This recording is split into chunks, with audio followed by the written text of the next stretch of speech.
Tipp today, in association with Slattery's of Pecan, your main Peugeot dealer for over 50 years in the Premier County. Slattery'sGarage.ie.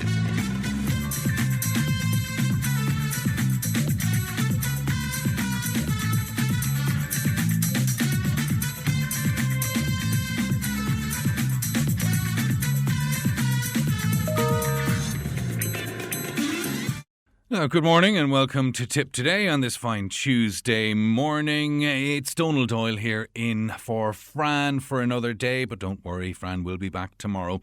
Coming up on this morning's show, Aintu leader Peadar Toibin will join us in just a few minutes. We'll be finding out from the architects if Ireland can meet the growing needs of its population.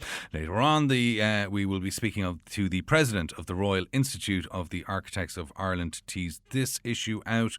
Professor John Fitzgerald will be taking a look at our economy with us. Our GP Pat Harold will be live here in studio in Nina, and our Agony Aunt Phil Prendergast will be here to answer some questions as well. All this and much more on the way. But first, this morning in our competition, Sarcoma Cancer Ireland and Pieta have given us 2 tickets to give away every day this week for a fundraising concert featuring Michael English, which will take place on the bank holiday Monday, May the 4th, in the Church of St. Mary of the Rosary here in Nina. Both charities rely heavily on public support, and this event is aiming to raise funds and awareness while offering a memorable night of music. To be in with a chance to win, you can text or WhatsApp Michael English followed by your name and your contact details to 083 311 3311. But first up this morning, Aintu leader Peadar Toibin and his party colleagues are holding a meeting later on tonight to discuss what's next after the fuel protests. The ISA president Sean McNamara and protester John Dallin will also be taking part in I gather, a roundtable discussion, and Deputy Peadar Toibin is joining me now on the phones. Deputy Toibin, good morning to you. How's things? Good, thank you very much. And yourself? I'm not too bad. It's hard to be anything but good on a morning like this. And I'm hearing on our news, I don't know if you could hear Pat Murphy in our newsroom telling us it's going to get even better by Friday and stay good into the weekend, which is always a good prospect. It is. We're entitled to it. We had a tough old winter now, in fairness, so it's great to see the spring finally arrive. Yeah, spring finally arriving, and we're also talking about the Maybank holiday weekend. But anyway, we'll park that because we can't do much about the weather at the moment. Deputy Toibin, I suppose you've been in the news a little bit recently talking about carbon tax. This is all obviously linked into the fuel protests in recent weeks. Tell me about, I suppose, your meeting first, and then we'll talk about the carbon tax issues. Yeah, so first of all, there'll be a Facebook Live public meeting tonight at 7:30. So if people want to attend it, they should go to the Aintu Facebook page and they'll find there's a click button there where they can register for the meeting. Already about 600 people have registered, and I think there'll be well over 1,000 people at this particular meeting. So it's going to be massive. And basically, we have representatives of the fuel protests joining us. And the reason being is because, first of all, we want to make sure we understand what happened over the last week. It was a very, very momentous week, a kind of a revolution in many ways, where Middle Ireland, from regional and rural Ireland, stood up for themselves and stood together and, put enormous pressure on the government. We also know that there's a little bit of fallout still in terms of some truck drivers and tractor people having summonses for parking illegally and having tickets. And, that's going to be financially very difficult on people, because if they were protesting for economic reasons and now they're having, fines put on top of them, that's going to be very, very serious. So we're going to try to work out how we resolve that. We're also going to see, what more can be done to make sure that these small Indigenous Irish businesses can function into the future. And then what's next? How do we remove this government, and how do we make the change that's necessary in this country? And all of that will be discussed, as you say, in a roundtable meeting tonight at 7:30. So if people can head along to the Aintu Facebook page and register there, it'd be great to see them later on. Okay. The protests were about getting relief for sectors that were heavily dependent on fuel and also on getting something for the ordinary man and woman trying to get to work and put fuel in their car. But the government has come out with a package. There's sectoral packages and a general decrease in the price at the pumps. Is it not over now, Deputy Toibin? Well, first of all, I will say that the heart of the campaign itself was the fact that the government was overtaxing fuel. So we saw the government incredibly put 65% tax on petrol and diesel. The more of the price was taxed than all of the supply chain put together. So the whole cost of taking fuel from under the ground, through the North Sea, onto a pipeline, into a refinery, to refine it, to make petrol and diesel, to put it onto a ship, to bring it to a port in Ireland, to bring it along the roads to a petrol station, to sell it. All of that actually costs less than the government taxes put on it. And the point here was as well that this was a staple product. So this is not a luxury good that people can decide whether or not they access this product. For a lot of people, they have no alternative. It's either affordable fuel or bust. And what we saw, a lot of businesses were going bust. So we had a government who was completely ignorant to that fact, in relation to it. So we managed absolutely as a protest to wangle significant reversal from the government in terms of the price. But the price is still too high. And carbon tax, for example, is 1.2 billion euros now every year. This is a tax that didn't exist at all 5 or 6 years ago. And now the government has taken 1.2 billion euros out of people's hands. And we got a parliamentary question response there yesterday, which was fascinating because the government made this argument to say that carbon taxes are spent to retrofit homes, to pay for solar panels, to put chargers for electric cars, to help farmers reduce their carbon dependency. And actually, our PQ, our parliamentary question, showed that actually 39% of carbon taxes are simply just put into the exchequer. They don't go towards those so-called carbon aims or targets at all. So this is really just another form of taxation. But the problem with this taxation is it doesn't take into consideration people's ability to pay. Like there's a principle, a fundamental principle of taxation for the last number of years is that people should pay their taxes on their ability to pay it. But this tax ignores that and actually taxes people who can't pay the figure. So, there's real questions to ask about the government's policy in carbon taxes now. And we believe during this energy crisis, carbon taxes should be axed. Yeah, but isn't the carbon tax operating on a principle of user pays, which is eminently sensible in terms of the existential crisis that is climate change, which is officially a national emergency, even though you wouldn't know it in a lot of ways.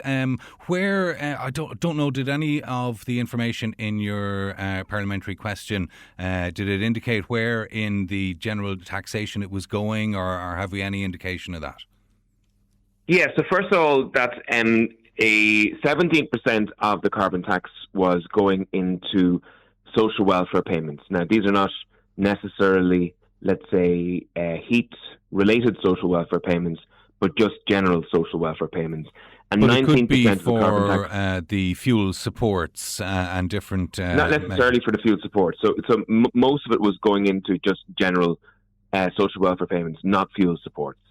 And was then there a distinction in the information you were given, or could we assume that some of it was going into fuel supports and fuel allowances and different things to mitigate the effects of climate change? So a small amount was going into fuel supports, a small amount of the social welfare element. But most of it was just going into general social welfare payments, like working family payments, etc. And then 19% was just going back into the general exchequer. I've no problem, trying to get families to move from carbon to non-carbon fuels. I think it's a good idea that this country starts to move away from carbon fuels. For one, obviously, as you mentioned, climate change. But two, and I think nearly more importantly at the moment, fuel security. Because our dependency in the Middle East in terms of fossil fuels is a disaster for this country. And we do need to get to a situation where farmers can make extra income from small-scale wind, small-scale solar, and small-scale biodigestion. That families could put solar panels on the roofs so that they can delete their electricity costs from now on. We do want to retrofit our homes so that they're warmer and cost less to heat. And we do want far better public transport so people don't have to buy cars and buy fuel themselves. But the problem is that's not what the government is really doing, to be honest. The government is not using those carrots as it should. It's using the stick to get people to move away from carbon fuels. The stick is tax. And you mentioned there about user pays. But here's the problem, right? A purchase tax is far more hurtful on a low-income family than it is on a rich family.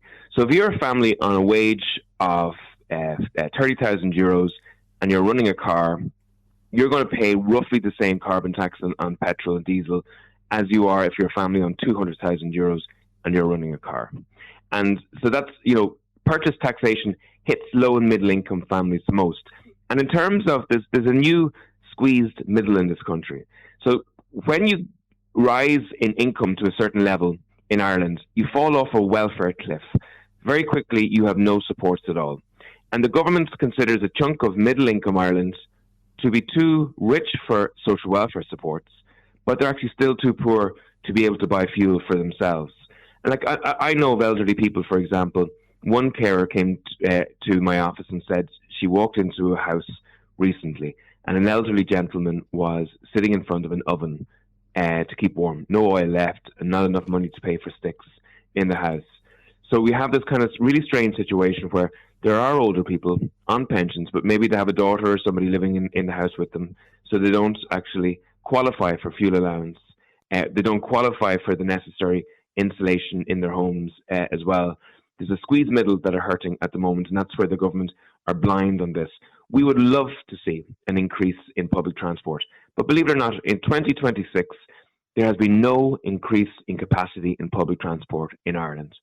So the government is using the stick of carbon tax to get people out of their homes, but are not providing the carrot of supports, practical, reasonable supports, so that people can actually leave carbon behind.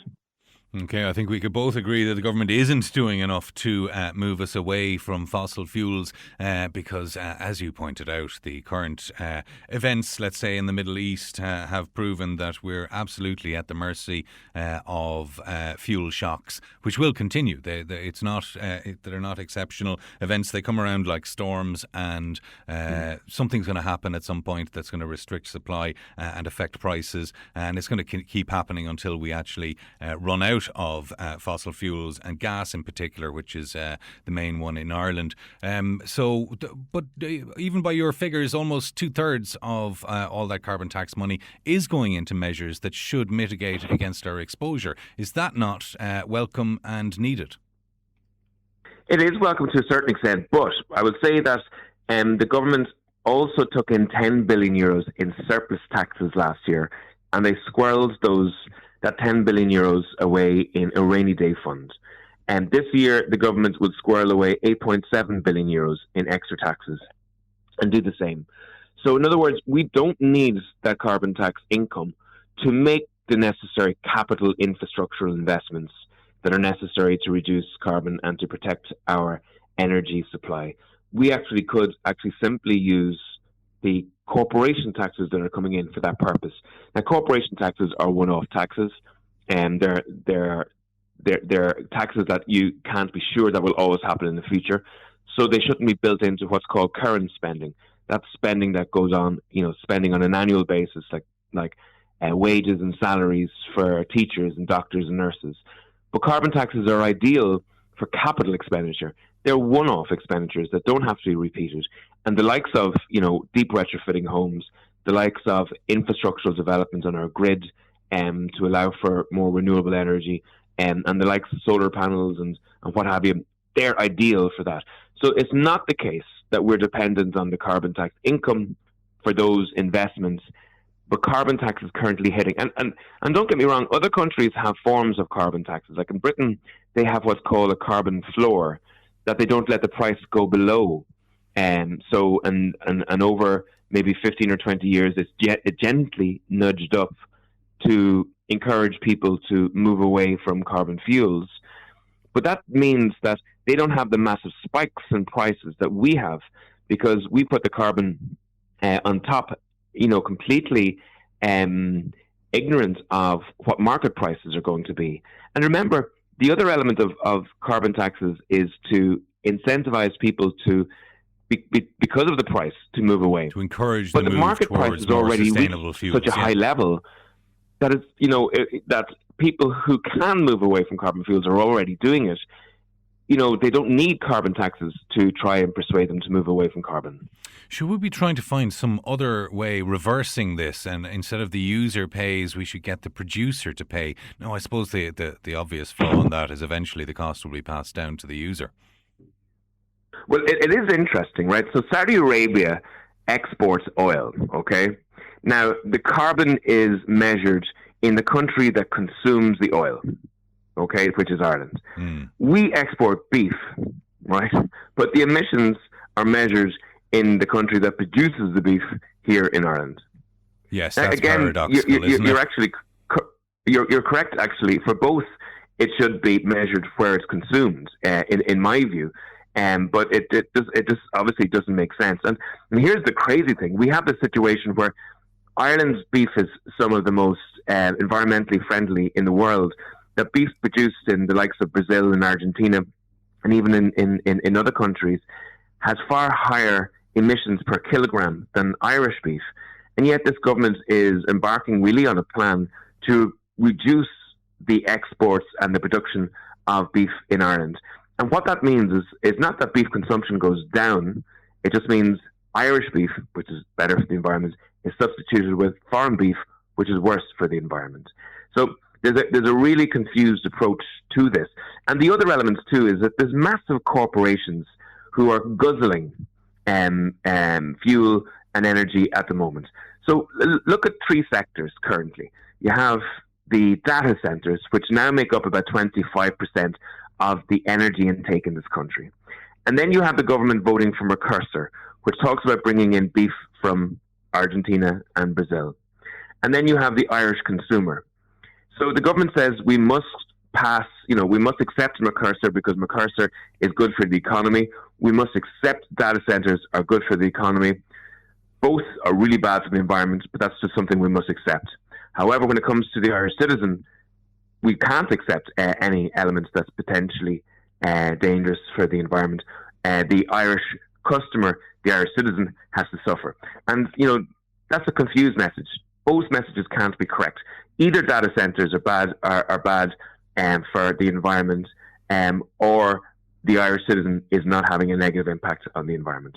Well, data centres in themselves aren't particularly bad for the environment. They just are massive, massive users of energy, which we have to produce and has its emissions. But a lot of the data centres I know are building in their own solar farms and trying to resource renewable energies to mitigate the emissions associated with them. And the government would say that without technology companies and without data centres that go with them, that everyone wouldn't be able to watch cat videos on their phone or email their friends and work colleagues, but that our economy would be massively detrimentally affected if we were to in some way restrict data centres and bringing them here. The other thing about it is just technically our climate, if it was to stay the same, is actually suited to data centres because we're not that warm.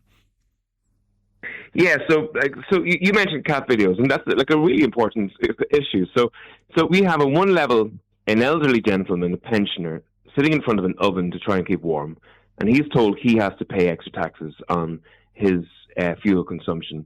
And then we have a government that is providing tax breaks for companies who are burning carbon to provide cat videos. Which is more important in those two experiences? The elderly gentleman keeping warm, or the person consuming those cat videos? And I know you're being facetious to a certain extent when you on purpose when you mention cat videos. There's a lot trying more to keep it a little light as well. Yeah. Yes, I understand that. I do. But you can still get my point. So we do have to prioritize. Like there's a prioritization in terms of shelter, food, and heat, and all citizens should be able to avail of those issues. And when a significant number of citizens are actually being denied those, there's a major problem. Now, if you look at other European countries, the European share of data centres at the moment is around 14%. And in Ireland, it's going towards 30%. So we are way out in terms of data centres dependency. Also, data centres are not job-rich type businesses. They actually need very few people to run those businesses. So they don't make a significant impact in terms of the economy. And while you're right, to a certain extent, the government is putting in new rules to force them to use more of their own renewable energy, the vast majority of the energy that they consume is consumed off the grid. And still 50% of the grid is carbon-based. So they do have an impact in terms of the level of carbon emissions that they're consuming. So how does it make sense for the government to incentivize a sector and yet leave older people living in the cold in their homes? Yeah, well, it's a heartbreaking story. Somebody sitting around an open oven like it was a fire for lack of other options. I suppose, as we know, I'm sure you're keeping an eye on what is going on in the Middle East and the lack of talks at the moment between the US and Iran. The government's spring economic statement is due to be published this morning, or may have already since we've come on air, but I haven't seen it. We're forecasting, or at least the Department of Finance is still forecasting, that we're going to continue to grow despite the energy shocks, even if this was to struggle on. I wonder, have you any thoughts on that? Are we overly optimistic, or is it just pragmatic planning, or how should we be looking at this and factoring it into our fiscal plans? Yeah, I think there's definitely risks here for Ireland in terms of what's happening there. I do think that we need to have a situation where we're making sure that we make use of the money we have.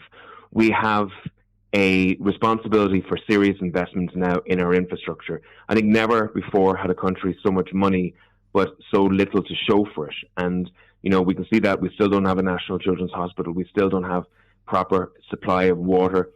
We still don't have the necessary rail investments that we need.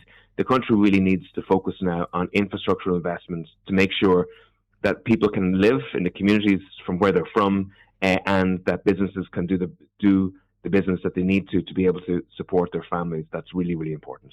Yeah, we're actually going to be talking about that a little later in terms of the reaction to the critical infrastructure bill from the Architects Society. So we will deal with that a little later. I suppose I have to put it to you, Peadar, that our own local TD here, Michael Lowry, he lumped you in with Sinn Féin in a blistering attack in the Dáil last week in the fallout from the protests. Got to give you a reply on that. He accused you and your party of encouraging intimidation and harassment. Were you or any of your members encouraging harassment and intimidation and publishing the contact details of members of the Regional Independence Group? Yeah, so I think Michael Lowry is foolish to make that comment. I think he probably knows that himself. I think Michael has come under fierce pressure from his own community in relation to the damage that the government are doing to livelihoods in Tipperary. And I think maybe his statement is out of frustration from the level of anger that he's seeing from genuine citizens who are having difficulties. All we provided is we provided contact details that are already available on the Oireachtas website. And those contact details were for TDs. And TDs need to remember that they are public servants, that their job is to represent citizens, and citizens should be able to contact them. And, the idea that we insulate TDs from the views of citizens, I think is wrong. But as you've rightly pointed out, those details are publicly available, and your publishing them was seen by Deputy Lowry as an invitation to intimidate and harass his staff. He seemed quite emotional when he was on here with us, Deputy Toibin, last week about some of the material and accusations that were coming in to his staff. And I know that Michael Murphy, our Fine Gael TD in South Tipp, said his office was inundated with a lot of vile abuse as well. So there's no excuse for abuse, and I reject anybody who shows aggression or abuse to an elected representative. All we suggest to people is that they speak respectfully. But we're often asked, how do people affect change in this country? We're often saying that, we have a political class that's disconnected from people. And we often say that, people are becoming disconnected from politics themselves. And here we have hundreds of thousands of people who are furious over the actions of the government, who simply want to speak to elected representatives. And the only way they can do that is in person or on the phone. And we provided the phone numbers that were already provided by the Oireachtas website. So, it's obviously, it's ridiculous to suggest that in some way that providing a phone number is in any way promoting abuse. We ask everybody to respectfully engage with politicians. And I think that politicians need to be respectful of their community as well. Their community have a right to speak to them. Yeah. Just quickly before I let you go, Peadar, I believe the plans for allowing or the exemption of modular homes in back gardens is going up before Cabinet today as well. Have you any thoughts on what we know of the government's plans at this stage? Well, I will say this, that I do think that, while this isn't really a proper fix for the housing sector, I do think that it's needed at this moment in time.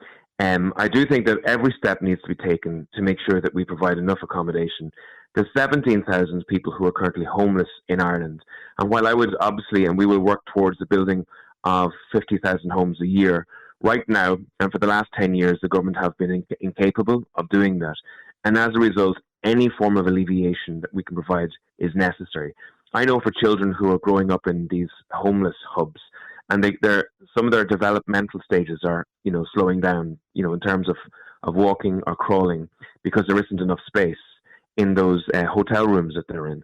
I know of families who are kettle cooking, and kettle cooking is whereby they don't have the cooking facilities in their hotel room, and they're simply using pot noodles and boiled water to feed their kids, and that's having a detrimental effect on the children as well. So while this is not an ideal solution, unfortunately, under the current incompetency of this government, we have to make sure that all options for accommodation are made available. Okay, very good.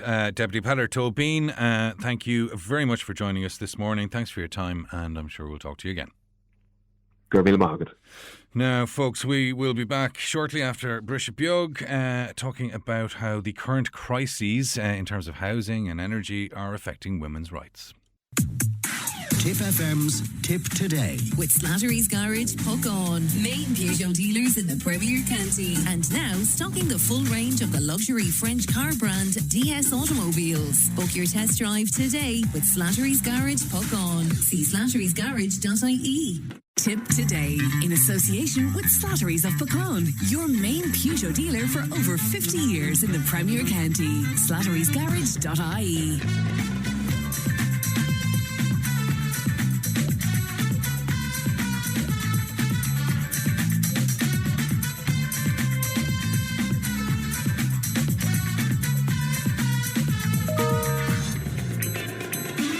Welcome back to Tip Today with Donal in for Fran again today. Just a quick look at the text machine after that interview, and lots of entries for the concert competition. So if you want to see that Michael English show, get your entries into 083 311 3311. A couple of messages on WhatsApp. Somebody says, my heart goes out to the elderly when they have to decide between heat and food. Many forced to go to bed early and get up later to keep warm. Shortly they won't be able to afford medication with the introduction of charging for blister packs. Is this what they worked all their lives for? It won't affect Michael Lowry or anyone else in the Dáil. Michael needs to look at the elderly in his own area of Holy Cross who don't even have a shop and need a means of transport just to go and get food and attend medical appointments, etc., with no public transport to meet these requirements. How can anyone exist on the pension in rural Ireland? And they're asking, where is our Apple money?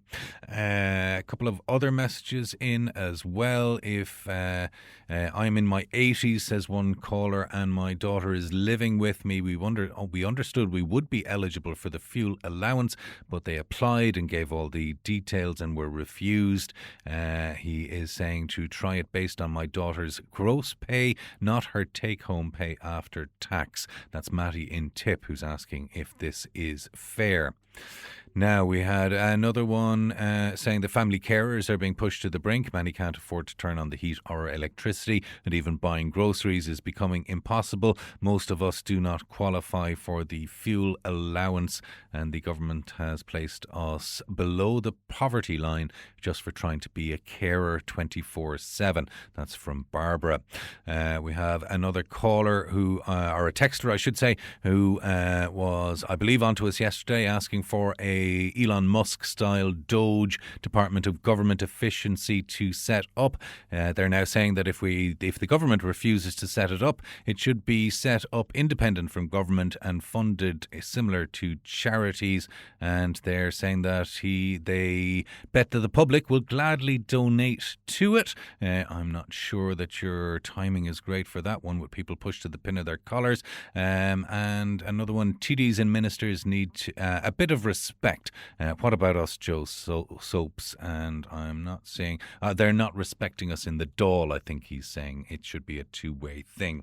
Now, we are going to move on and come back to some of those issues a little later. And in fact, some of those issues really are tied up in what we're going to be speaking about next in terms of women's rights. In a submission to the UN Universal Periodic Review, the National Women's Council has said that the deepening housing crisis has increased women's risk of homelessness and trapped many in abusive situations. Doireann Crossan is the acting head of policy and is joining us this morning. Doireann, how are you? Hi Donal, how's it going? Thanks for having me on.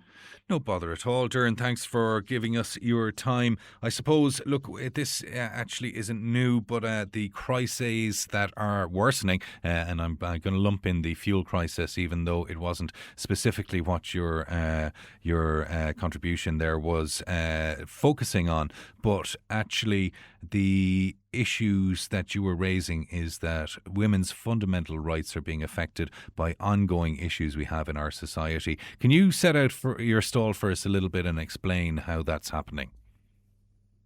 Yeah, of course. So this submission that we submitted about 2 weeks ago now to the Universal Periodic Review. So this is a kind of global check-in that all UN member states have the opportunity to engage in every 4 to 5 years. So our submission was developed in consultation with our nearly 200 member organisation, and it's very wide-ranging. It discusses, issues around women's health, gender-based violence, economic inequalities, climate justice, housing, homelessness, women in politics, so loads of different things. But one of the key focuses, that you mentioned there a moment ago is violence against women, because for us it's one of the clearest human rights issues that women are facing in Ireland at the moment. We know that freedom from violence isn't optional, it's a fundamental right.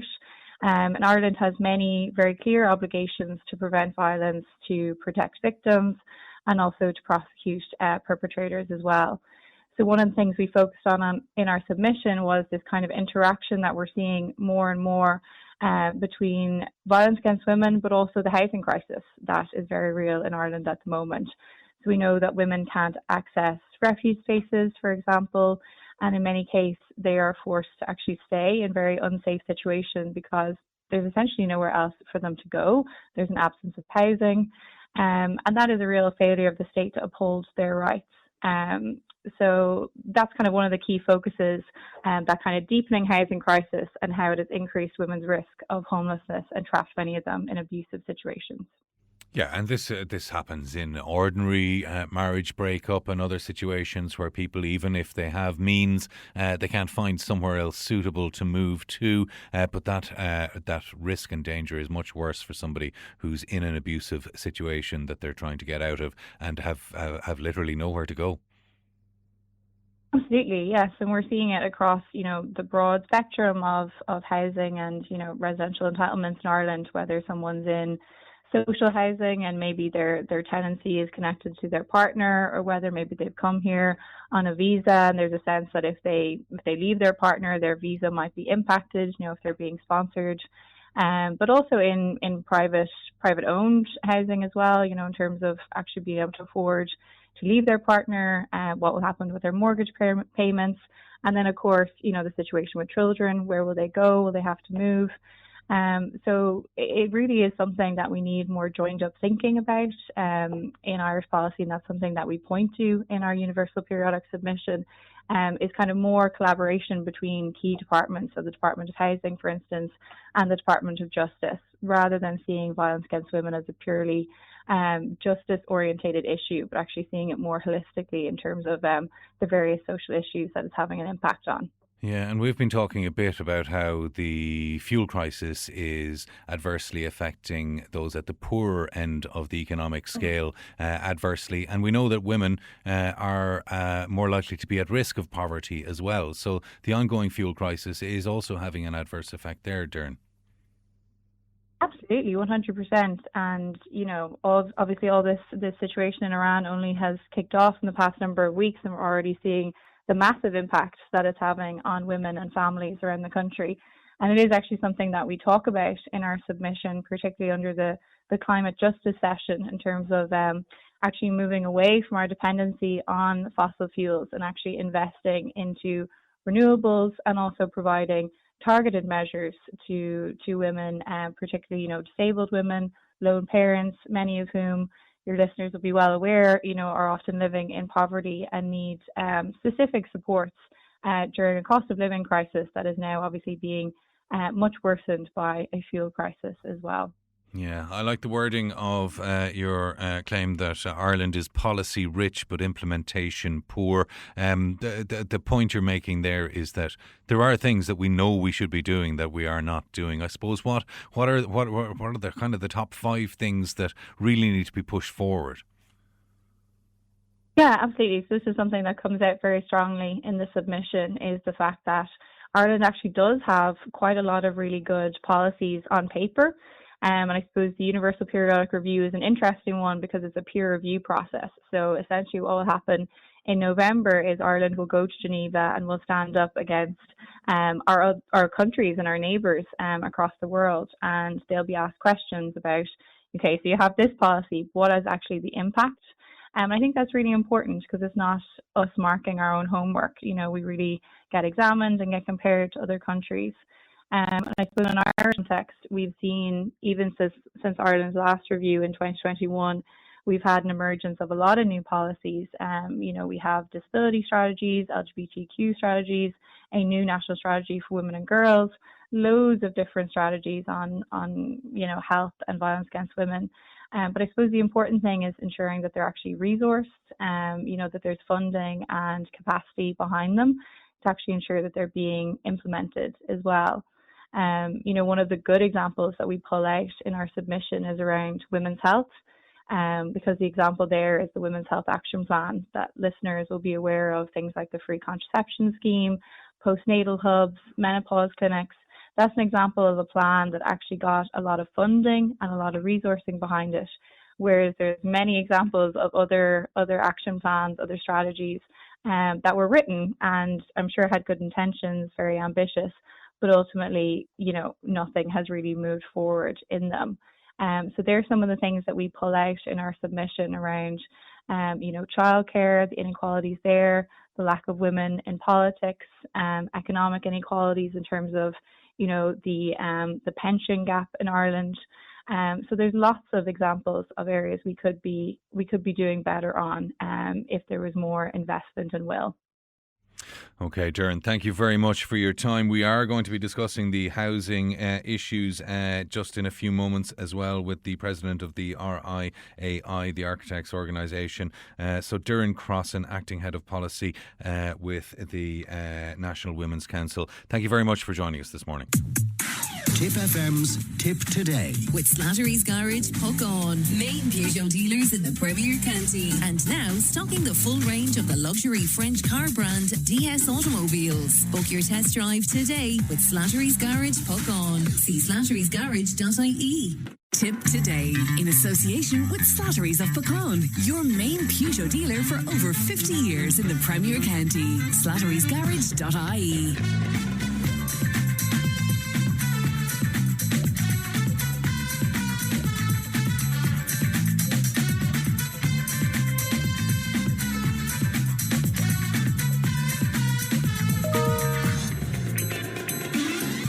Welcome back to Tip Today with Donal in for Fran. Now, we've heard a little there in the last few minutes about how the housing crisis is adversely affecting the rights of women. I'm joined now by the President of the Royal Institute of Architects of Ireland, Fionnuala May. The body has said that the critical infrastructure bill must be accompanied by long-term spatial plans if the government is to meet the demands of our growing population.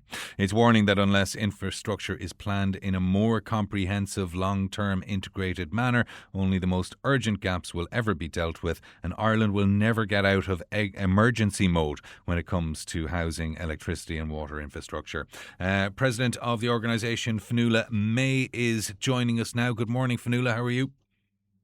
I'm very well. Good morning to you too. Very good. Listen, I suppose the best place to start, Fionnuala, is that this bill, the government's critical infrastructure bill, it's a good thing, is it? What's good about it? Oh, absolutely. I mean, we welcome it in that it'll allow the government to select the critical projects, in water, energy, transport, all of the things that are seen to be holding us up at the moment, and they'll select them so that they can be fast-tracked. And there's no doubt about it that the expedition of key projects in those areas will create the conditions, for us to be able to address the housing deficit in the coming years.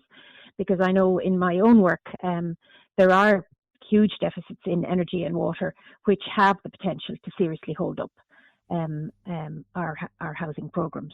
Yeah, absolutely. Look, I'm always covering council meetings here in Tipperary, Fionnuala, and other events, and I hear all the time that, for example, here in Nina, where we're in our Nina studio today, there was a long-promised water treatment plant upgrade that was due to be finished, I think, 2 years ago, and now won't be finished. They're saying, Irish Water is saying, until 2029, and that has been holding up for the past decade the building of any new housing estates. They're just starting to get moving again now. So we're seeing it in really practical ways, what you're talking about. We're also hearing all the time about, in terms of energy infrastructure, that we just, even if we were to promote more renewable energy in terms of solar and wind, that the grid here just can't handle it at the moment. The problem is with the critical infrastructure bill that it's actually too short term, is it, Fionnuala? Well, we would say that it's a good thing in that, as you said there, it will get us out, or we are in an emergency situation and it'll deal with some of those projects. But we're advocating that we really need to think beyond that. That might get us out of a current impasse on some things. But we do need to think about statutory development plans that look at 25 to 50 years ahead if we're going to be serious about providing, I suppose, clarity and a real plan for infrastructure. It's standard practice in a lot of European capitals that, give that they devise these plans that look much longer. And I do take on board that our new Planning Act has changed a little bit in that the development plans that every county has are now going from 5-year intervals to 10-year intervals, which is a start. But we're saying that we really do need a much longer horizon to plan properly, and so that we start and we just keep going and going and going, and that there is a proper plan that's going to bring all of these projects through. We know they take time, but you have to start somewhere, and our contention is that we just need a much longer horizon so that we know what the plan is, and it's not that, we've got to the end of this, now let's start the next. It should be a much more of a rolling programme, and that there is a structure underneath whatever changes and whatever things happen in the world or in our country that we have to cope with, but that the underlying discipline is there of how we're planning to develop and grow. Yeah, I suppose the government often doesn't look past its current term, and even in the National Development Plan at the moment, the NDP is only running up to the end of this decade. I suppose what you're saying is we should have been planning 50 years into the future 50 years ago, and we mightn't be in quite the level of crisis we are in now. I suppose I know. What countries are but good at implementing this? You have to start. Yeah, what countries are good at implementing these kind of long-term plans that we should copy the homework of? Well, I haven't been to all of them, but I did make one visit to a couple of years ago to Finland and to Helsinki, where they have been planning their city literally from the 1930s onwards, with long-term plans, and they seem to be managing it very well. And because it sort of seems to flatten out the peaks and troughs that we have with economics and how you have recessions and all of the rest of it, which are inevitable, I suppose. But they seem to cope with it really well, and their planning is, no matter what happens, they're still keeping through that thread that's woven into their plans and developments right from the very beginning.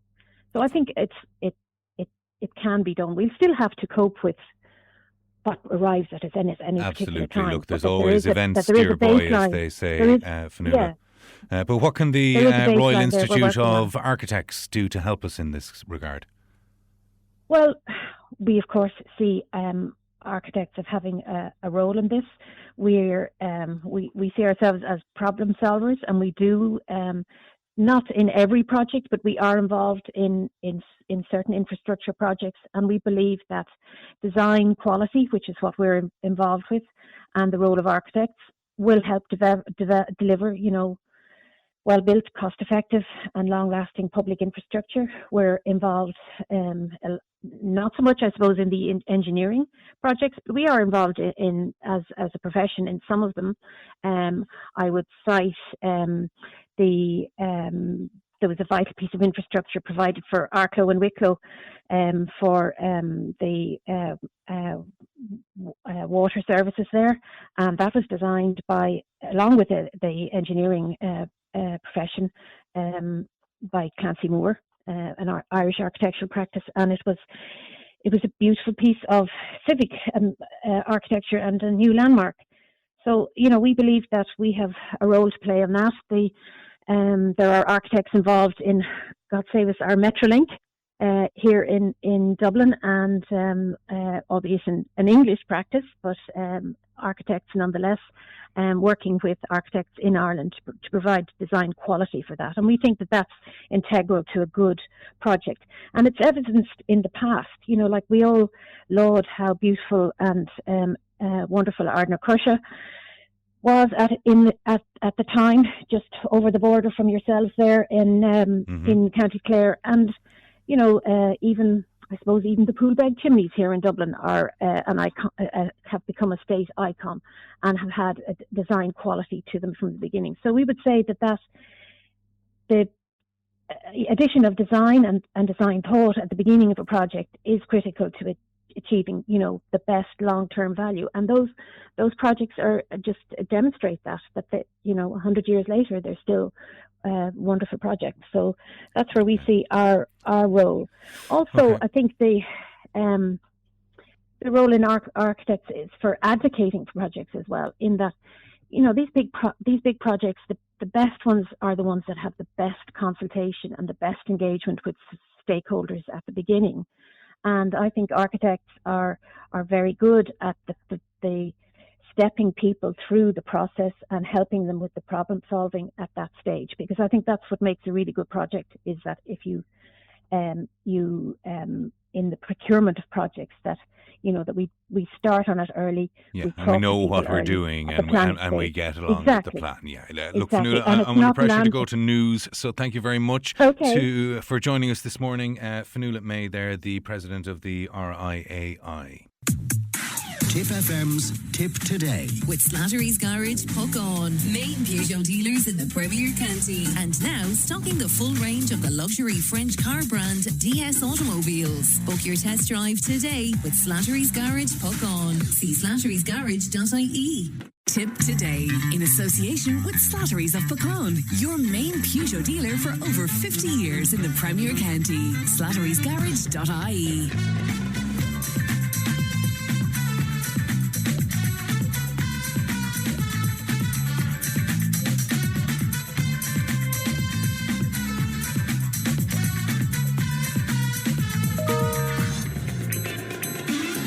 Fran Curry. Now, we have plenty more coming up on the show for you, but this piece is going to look at the economy, and we're joined by Professor of Economics, John Fitzgerald. Good morning, John. How are you? Good morning. John, your name was mentioned on the show last week as in the context of someone talking sense in terms of economics, but we were also accused of scaremongering when one of our guests expressed an opinion that we were headed for a global recession. I suppose we brought you on, John, to discuss that and to give us your analysis of our situation given the current fuel crisis and its effects. I suppose, is it completely out there to be worried about the risk of global recession? We should worry about it, but we don't know what will happen. The IMF last week, that's the International Monetary Fund, said things could continue in the world economy with reasonable growth, or if the current crisis continues in the Straits of Hormuz, you could see a really negative scenario for the world economy over the next 2 years with possible world recession. But it's about predicting Trump and the Iranians, and I'm no expert on that, and I'm not sure anybody, even they, know where they're going.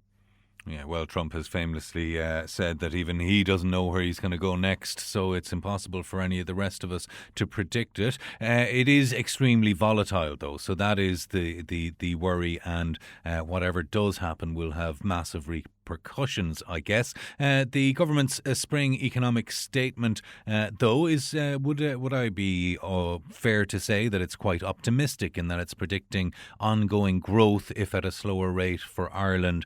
I presume that's in the absence of a global recession, though, which obviously would affect us here as well. I haven't seen it yet. I thought it was being published in full today. Yes, I'm jumping the gun a little, but we have seen reports out this morning given, and if they bear fruit, I think what they were saying was that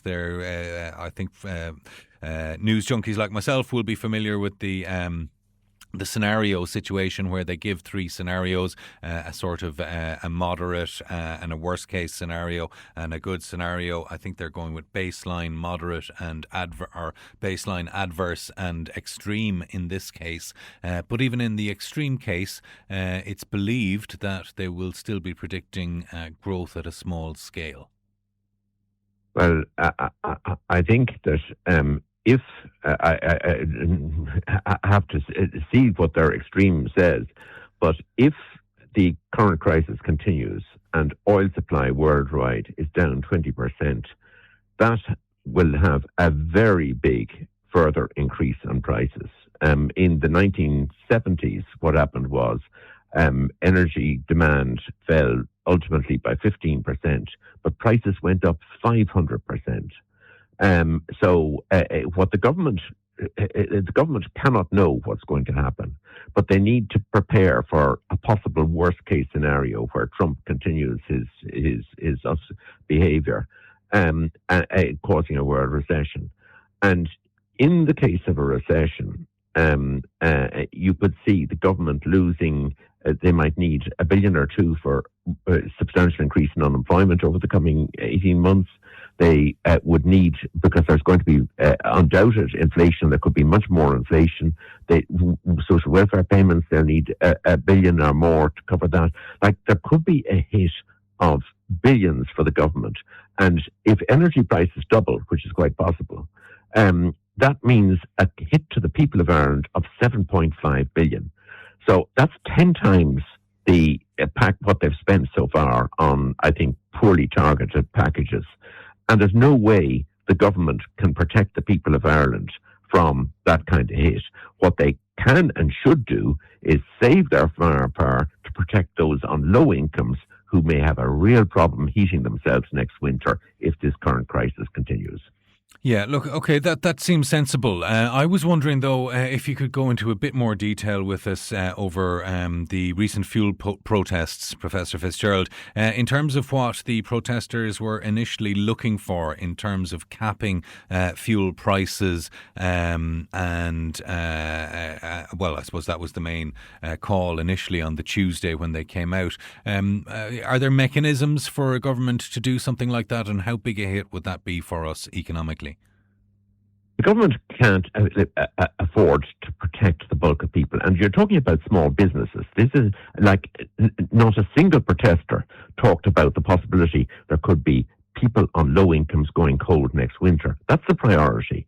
In the case of most of the small businesses, barring the farmers themselves, they'll put up their prices if oil and gas prices go up.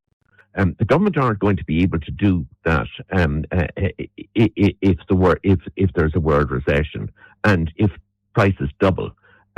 So the government should have held their firepower and waited to see what happens and used it to deal with people who are on low incomes who will have problems. Like, if there's a world recession, we've seen nothing yet in terms of the problems. And I think the government, like originally the Taoiseach, hearing the warnings from the International Energy Agency that this could be the worst energy shock since the Second World War, talked about holding off until we see where things are going. Unfortunately, the government did not do that. They spent the money poorly, and the bulk of it would go to people on higher incomes rather than on people on low incomes. And I think they've made a mistake in their reaction. Okay, so look, their reaction was political, but is it not crucial that we keep the likes of farmers and food production and hauliers who keep our economy going, that we keep them profitable and moving to keep our economy going? Is that not something that we have to do? The way business makes profits is by doing their business. They've got to live in a world where prices change. And hauliers, yes, prices are going up for their fuel, but they in turn will put up their prices. This is what always happens. They put up their prices and then it is passed on eventually to the consumer. So giving specific support for the government cannot support all of business in Ireland, and business has to do its thing, and it will raise prices if its costs go up. The government needs to concentrate.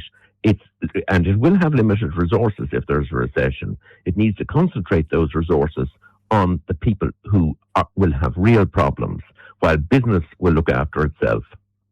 Yeah, there's no way we can avoid a recession in Ireland if there's a global recession caused by fuel prices, is there? No. If oil prices double, we, the people of Ireland, lose 7.5 billion. That's over half the Apple tax money, for example. This is a potentially huge hit, but it could go up by more than doubling.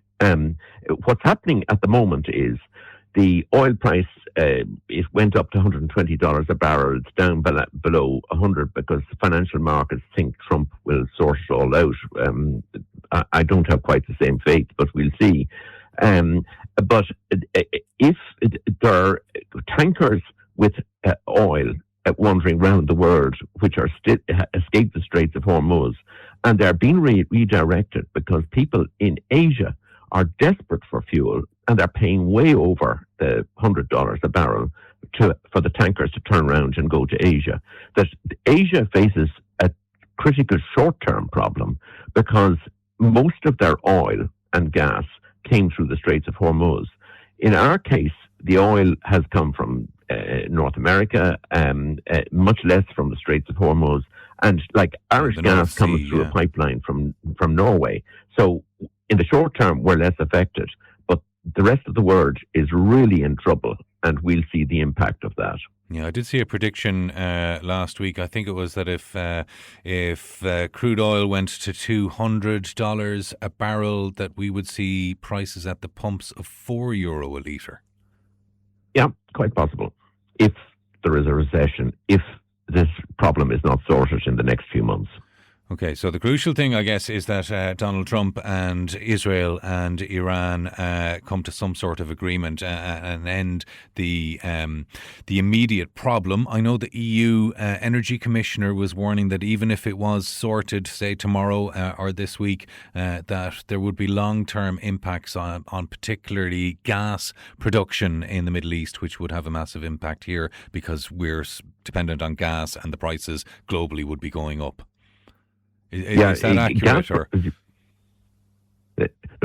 Gas prices so far, like the Irish electricity companies buy their gas forward. So they have contracted for quite a number of months ahead how much they'll pay.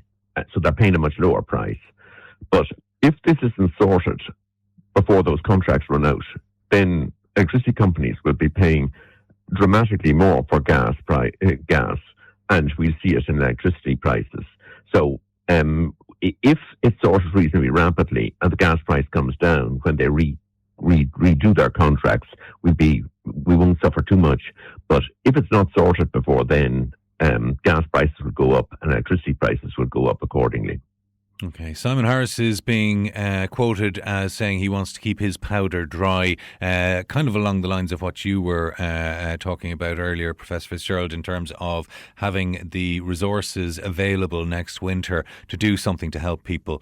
What should the government do next winter if we're still in the middle of a crisis? The ESRI, who I know you've done a lot of research for in the past, recently said that our prices were among the highest in Europe. Surely the government would be justified in giving us energy and electricity supports next winter?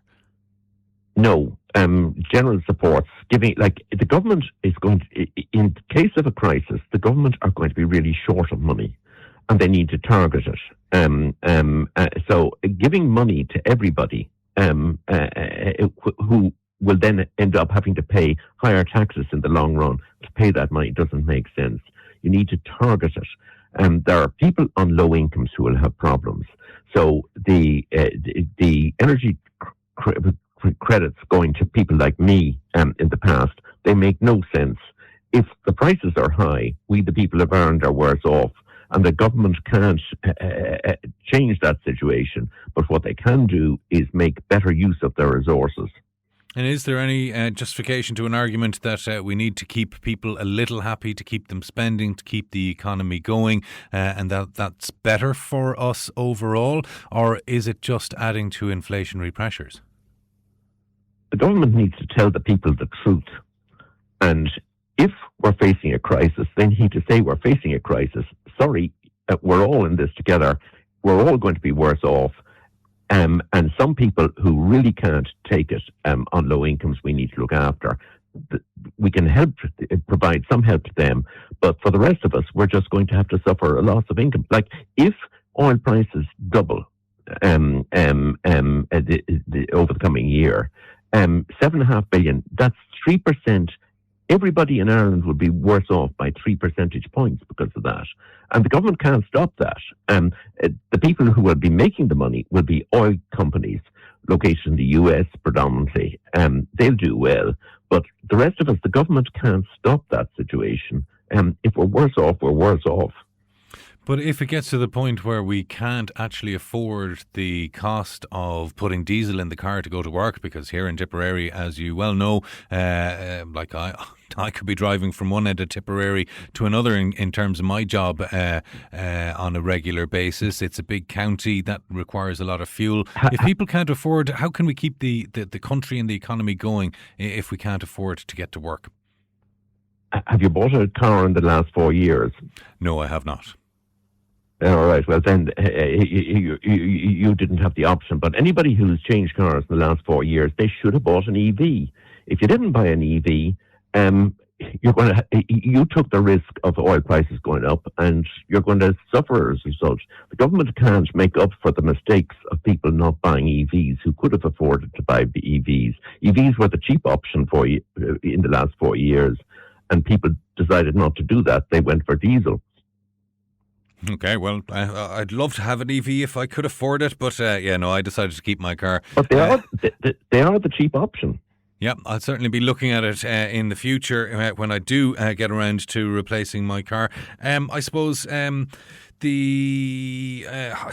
rainy day fund, it's brought up by a lot of our listeners, by some politicians like Peadar Toibin, who was on with us earlier this morning. When do we decide if it's raining? When should the government start looking at sort of bank accounts like that that seem to be overflowing with money? And when do we spend those in light of this crisis? And what do we do with it? They're saving up for the retirement, I'll be dead before there's a problem. But for the long term, when people are, the current people who are in their 30s or 40s who are old, to insulate them from the fact that there will be much fewer younger people paying taxes.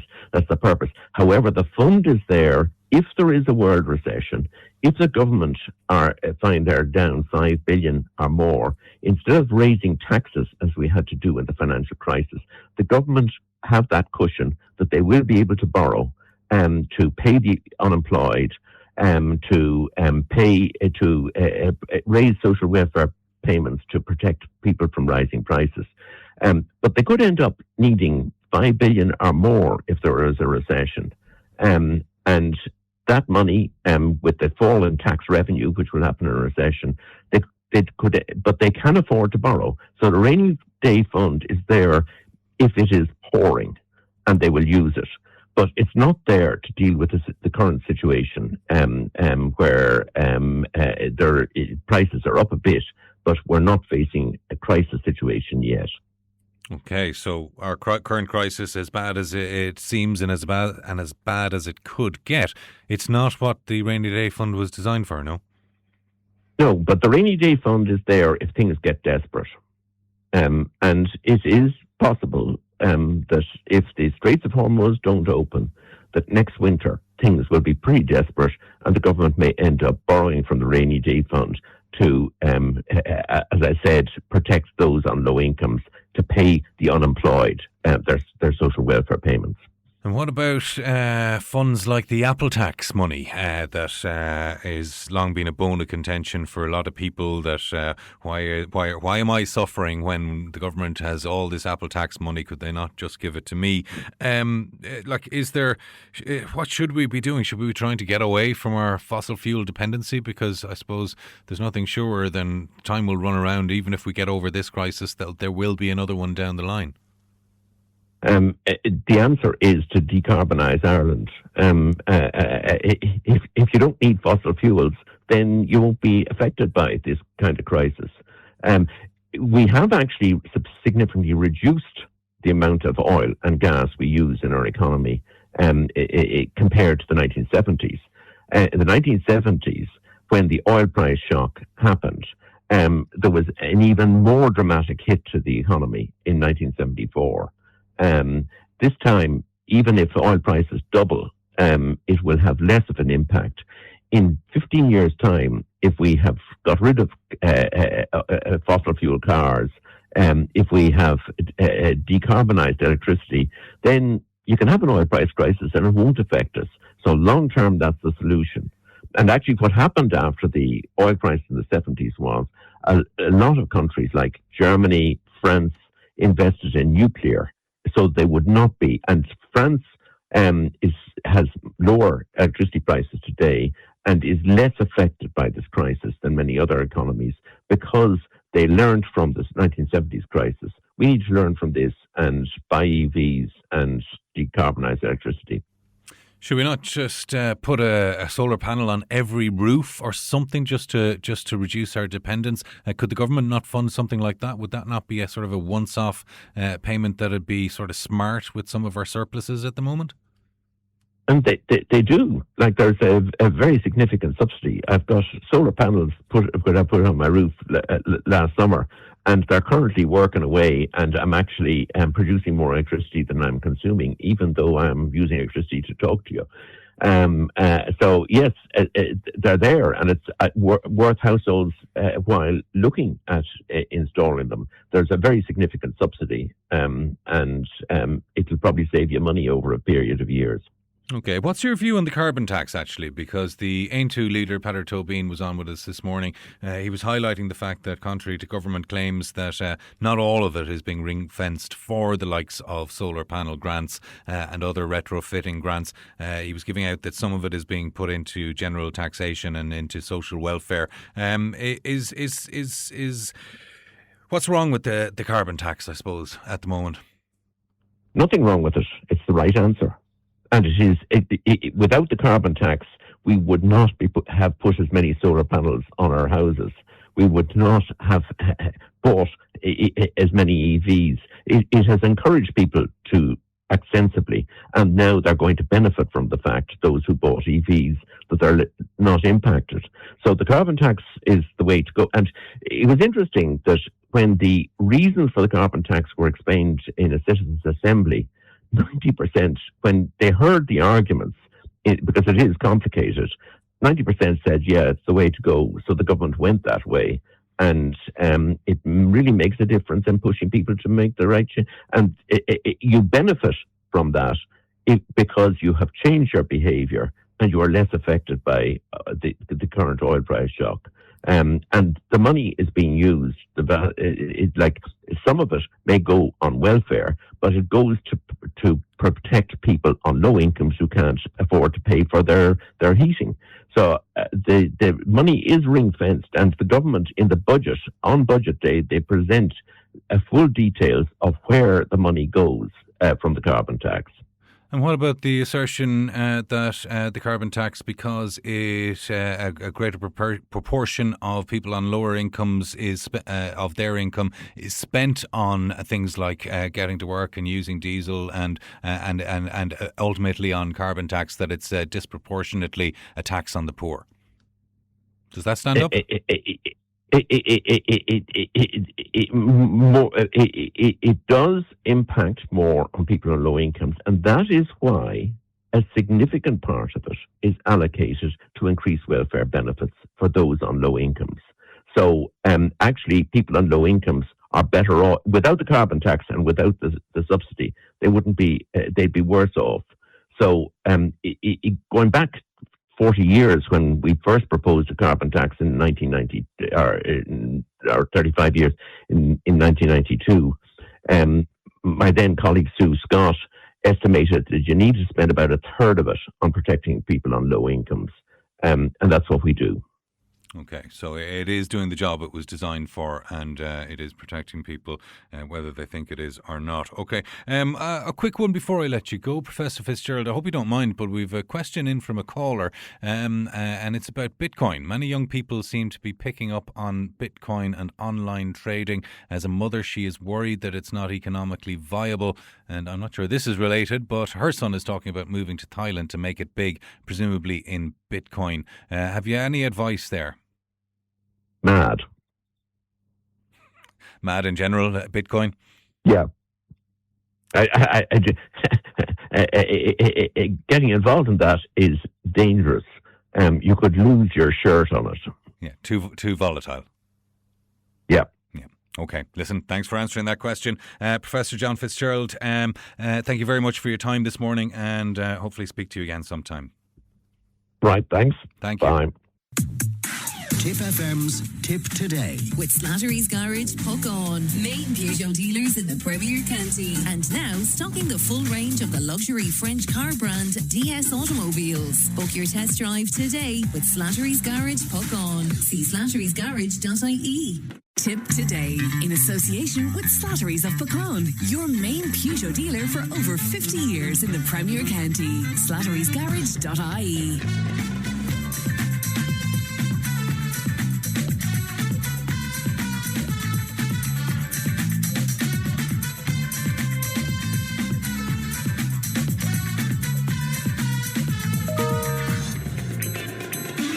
Now, welcome back to Tip Today with Donald Doyle here in for Fran. Hope you found that view of one of Ireland's best-known economists enlightening. Not necessarily what we want to hear all the time, but he does say it fairly straight. Now it's time for our regular GP slot with Dr. Pat Harold. Good morning to you. Good morning, Doyle. Oh, and I better put up your fader. You're on this one here, so we'll say that want again. Me to Good morning. I'll shout if you like. We can all shout sometimes. I'm sure we'll probably do. But you want to speak to me this morning about blood. You gave blood recently. I gave blood. And I remember when I was in college, I met somebody who told me he'd been given blood. He'd given sort of, 40 pints. We called it pints. And I hadn't given any, and then I went off to Africa and got malaria, and that was that. Didn't want it. And then I lived in the UK for a while, didn't want it either. And then they changed the rules a while ago. So I'd be I'd be past They've 60. improved their Yeah. screening. You might be surprised to hear I'm past 60, but I would never have guessed that. You wouldn't, would you? But I've never given blood in my life. So, and it's something I always wanted to do because it's one of the best things you can do. And so up I go to, I first of all registered online and all these questions, and there's a really good website, frequently asked questions and everything. And I won't have them this morning at the tip of my fingers, but basically I was eligible again. And they did some special kind of screen, and it's gone. So I can give it, and they're not as bad about the UK thing either. So that's gone as well. So I rocked along. They did a little test. They tested the blood, and they called me back a few months later.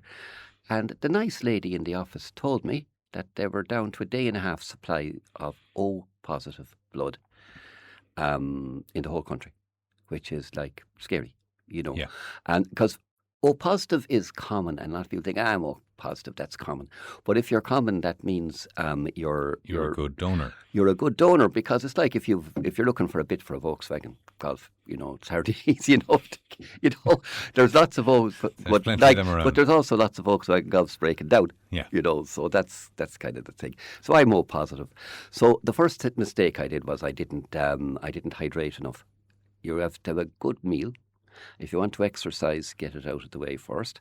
My pal Mary told me, you meet lovely people down there. Absolutely lovely people. They're nice, and you're all sitting there quite companionably. Now, there was a huge surge for the day in the Scouts Hall in Nina, so there was a lot of sitting around and waiting, but the chat was so good. Well, that's good. We had put out an appeal for people to go along because we get, I know they try not to scaremonger, and they're quite careful that it's not always an emergency, but we could tell that they put out appeals for donors, and they were quite worried. When you're down to less than 2 days for certain major blood groups, it means that there's a risk of elective surgeries being cancelled. So it's great to hear that people responded. Yeah, their elective surgeries are cancelled.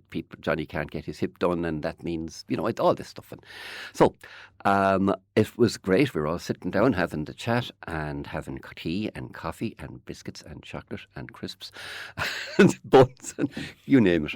And it used to be a pint of Guinness they gave you afterwards, wasn't it? I know, and that's a thing. Or a bottle, I'll probably forget to say later. You can't drink after it, or in fact before it. So, okay.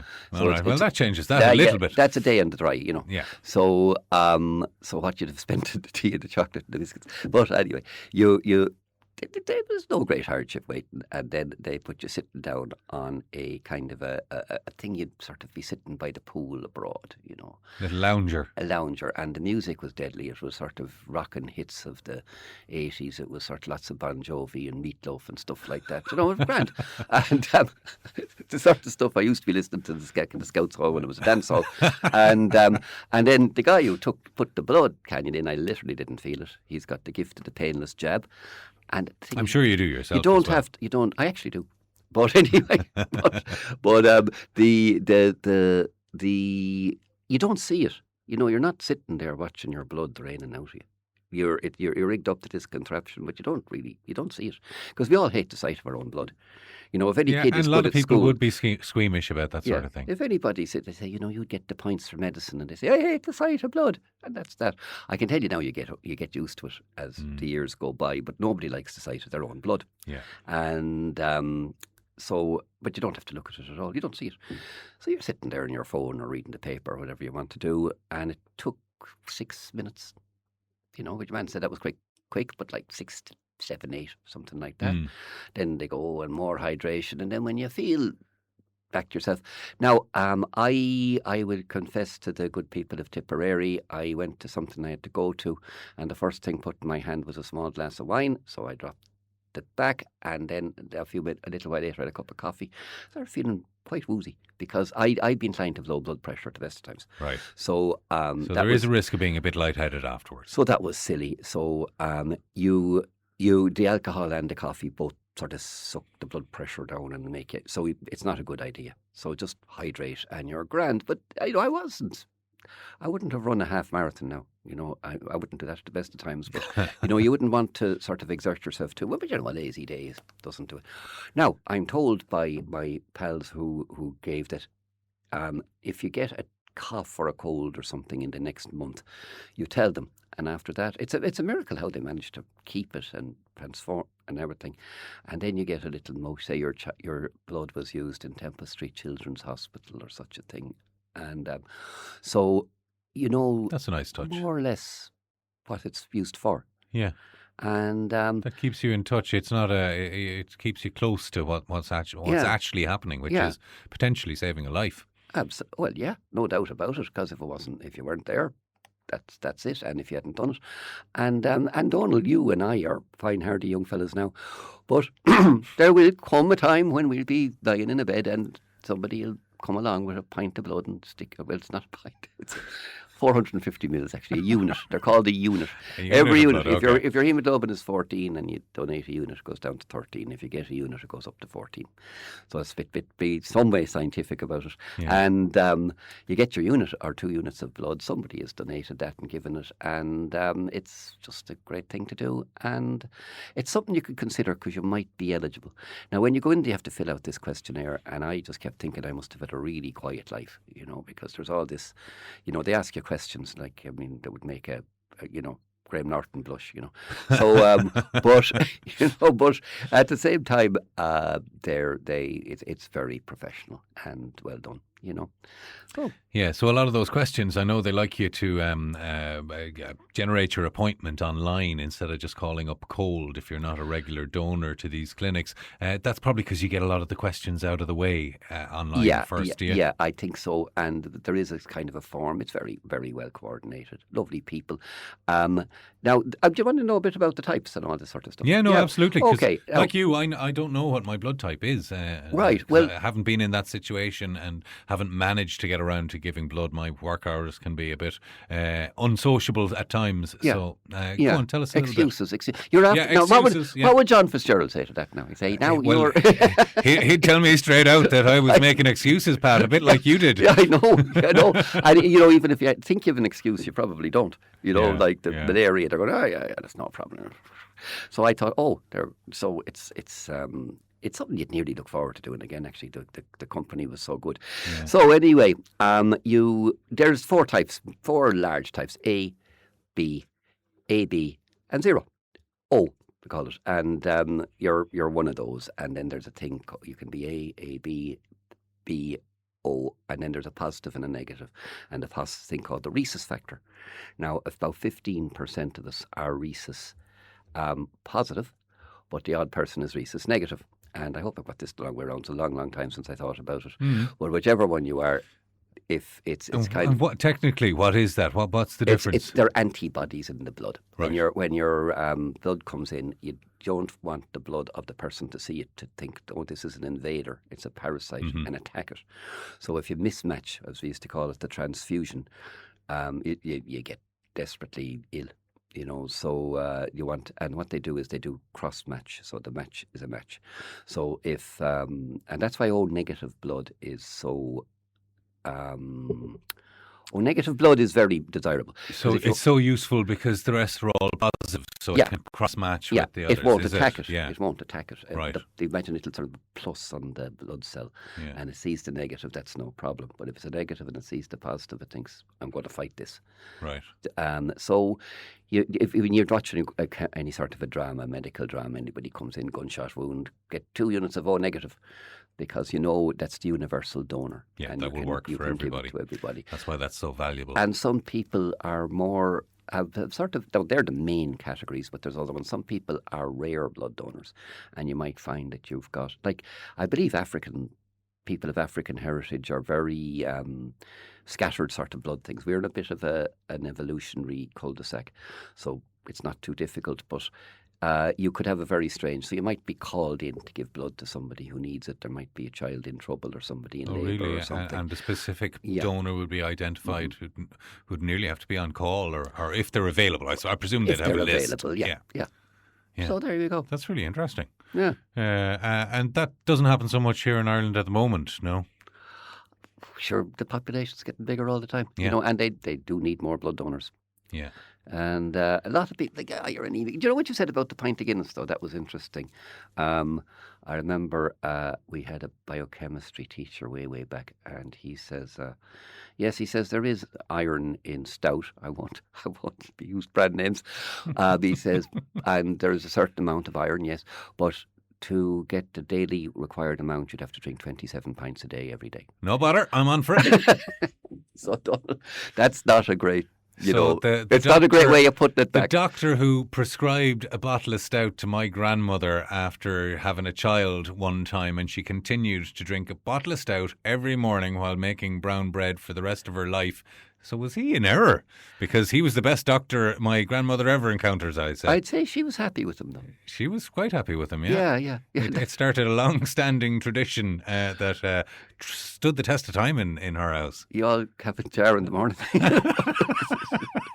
Well, I suppose there was always neighbours calling in. That house was like a bit of a zoo or a train station with people calling in and out. So it kept her social anyway. It sounds like a happy house. A very happy house. Yeah, the brown bread was always delicious too. Great stuff. Yeah, I don't know. But anyway, that's worked for you, Donald.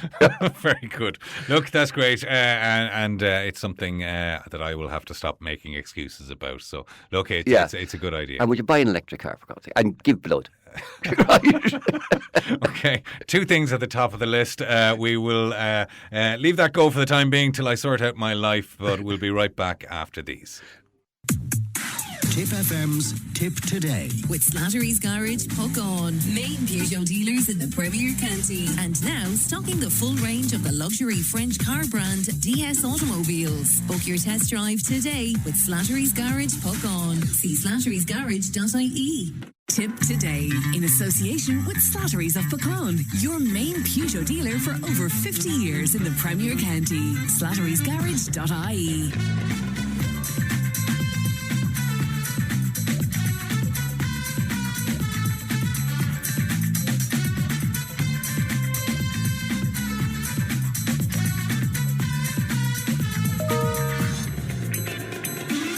Now, welcome back to Tip Today in our second hour this Tuesday morning. It's Donal here in for Fran. And just going back to the government surviving a vote of no confidence last week. But there are still many people calling on the government to step down. Tip Today listener John Q is joining me now. John is on the phone. John, good morning to you. You're saying it's time for a change. Well, I think, good morning, Donald, anyway. Good morning. For a start, I think it is time for a change, but unfortunately, I think in the Dáil at present, there isn't much that would actually kind of encourage you to change anything. Because if I just talk through the kind of the leadership we have at present, for a start, we have Micheál Martin as Taoiseach, and basically the guy seems to be just jet-setting around the world with an ego to kind of match the size of probably 747 or something like that. And well, he is the Taoiseach. He does have to meet foreign leaders as well. He is a Taoiseach, all right. But we're a tiny state, and I think really he should be spending an awful lot more time here, listening to concerns of ordinary people rather than flying here, there, and everywhere, and basically being completely detached from what the average person here thinks. Do we not need to have our Taoiseach speaking to other foreign leaders, particularly in the EU and elsewhere? We have the EU presidency coming up. They're all going to be coming to Dublin and around the country in the next for the second half of this year. Is all that a waste of time? Well, I would think it is, to be honest. Like, who's the present EU presidency? I doubt very many people would be able to answer it. Well, actually, I can't. You can't. You see, Donald, that's the point. And I can't either, and I would be kind of very interested in kind of these kind of issues. Yeah, I think it might be Poland. Possibly, but it's about administration. It's about somebody has to take on the job of chairing the committee, as it were, and they pass it around every 6 months, and it's about keeping things moving, isn't it? I think it's a jolly, to be honest, for the person who gets it. And that's all that's kind of my opinion on that, really. Cause well, it's the country rather than a person. the bureaucracy keeps kind of ticking away in the background. I don't know how much it's going to cost us as a nation to huge amount of money, I believe. Yeah, a huge amount of money, basically. And as I said, no one can name who had it last, and probably who had it 6 months before that. So it's actually kind of it's not really that important when you look at it like that. And I'd like to say, like, Simon Harris has actually come out of the last few weeks very well, because he actually hasn't said anything. And whereas he hasn't, he's actually benefited from that. Whereas Micheál Martin has antagonised, I would say, a vast majority of the entire country with his attitude towards people. He's kind of really kind of school teacherish, talking down to people. And even within his own party, people are unhappy with him. You can see it in the party with Cynthia Nivoriku on yesterday. Yep. Kind of basic, but again, she's talking out two sides. She supported them, then she's kind of condemning them, kind of thing.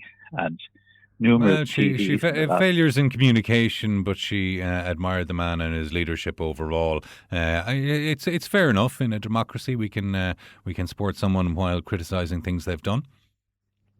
Yeah, but I have to say there's an awful lot of people in Fianna Fáil that seem to be very unhappy, and it kind of reflects very poorly on them that they can't actually make a stand against Micheál Martin. Like, we had the presidential debacle at the end of last year, where he basically dug a huge hole for Fianna Fáil and then kind of walked away from it. Yeah. A few weeks ago with the fuel protests, that wasn't good for the country. He's kind of walked away from that, and he's promised maybe to move away when the kind of EU thing is up, but at 6 months' time. If the confidence motion had gone the other way, John, last week, what would you have liked to see happen? I think you'd have had to go for an election, to be honest. That's the only thing. I'm not... You couldn't see Sinn Féin cobbling together a government, so we would have been back into 6 months of election time and horse trading in terms of trying to put a government together. Yeah. Would that have been a good idea? I don't think it would have been a bad thing, because you see it in many European countries.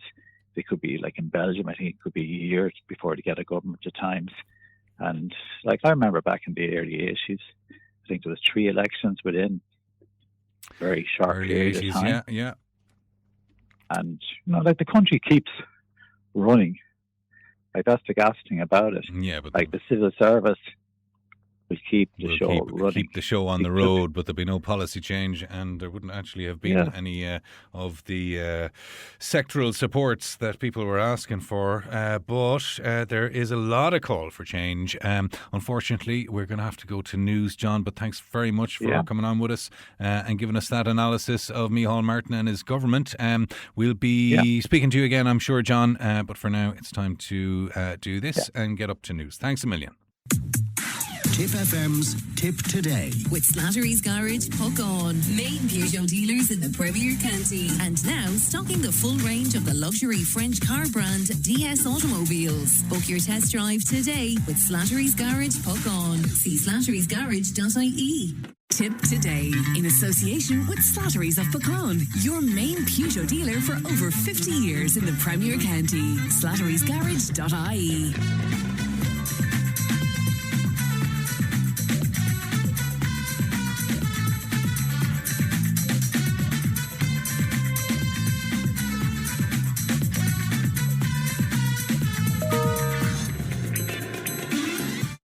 Now, welcome back to Tip Today, our final hour this Tuesday with Donald Doyle here in for Fran Curry for a last day for this stint. Now, a couple of quick texts in.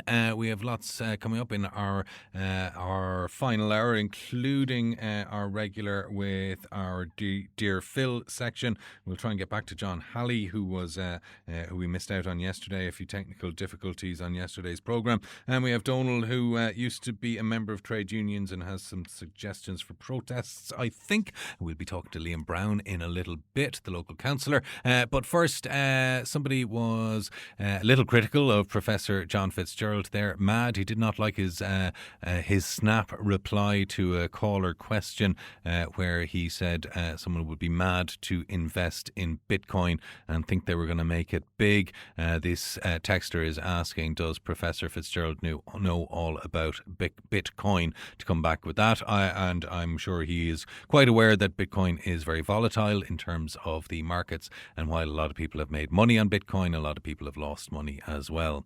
A lot of people are finding it hard to pay their road tax, let alone buy an EV. If these people lived in the real world, they would understand. Easy tell us to do when you have no worries. I think the point that Professor Fitzgerald was making is that you can actually get an electric vehicle for cheaper than a traditional family car these days if you look at your options, and you wouldn't have to worry about the diesel costs, although the electricity costs are likely to go up from next month, according to our energy minister.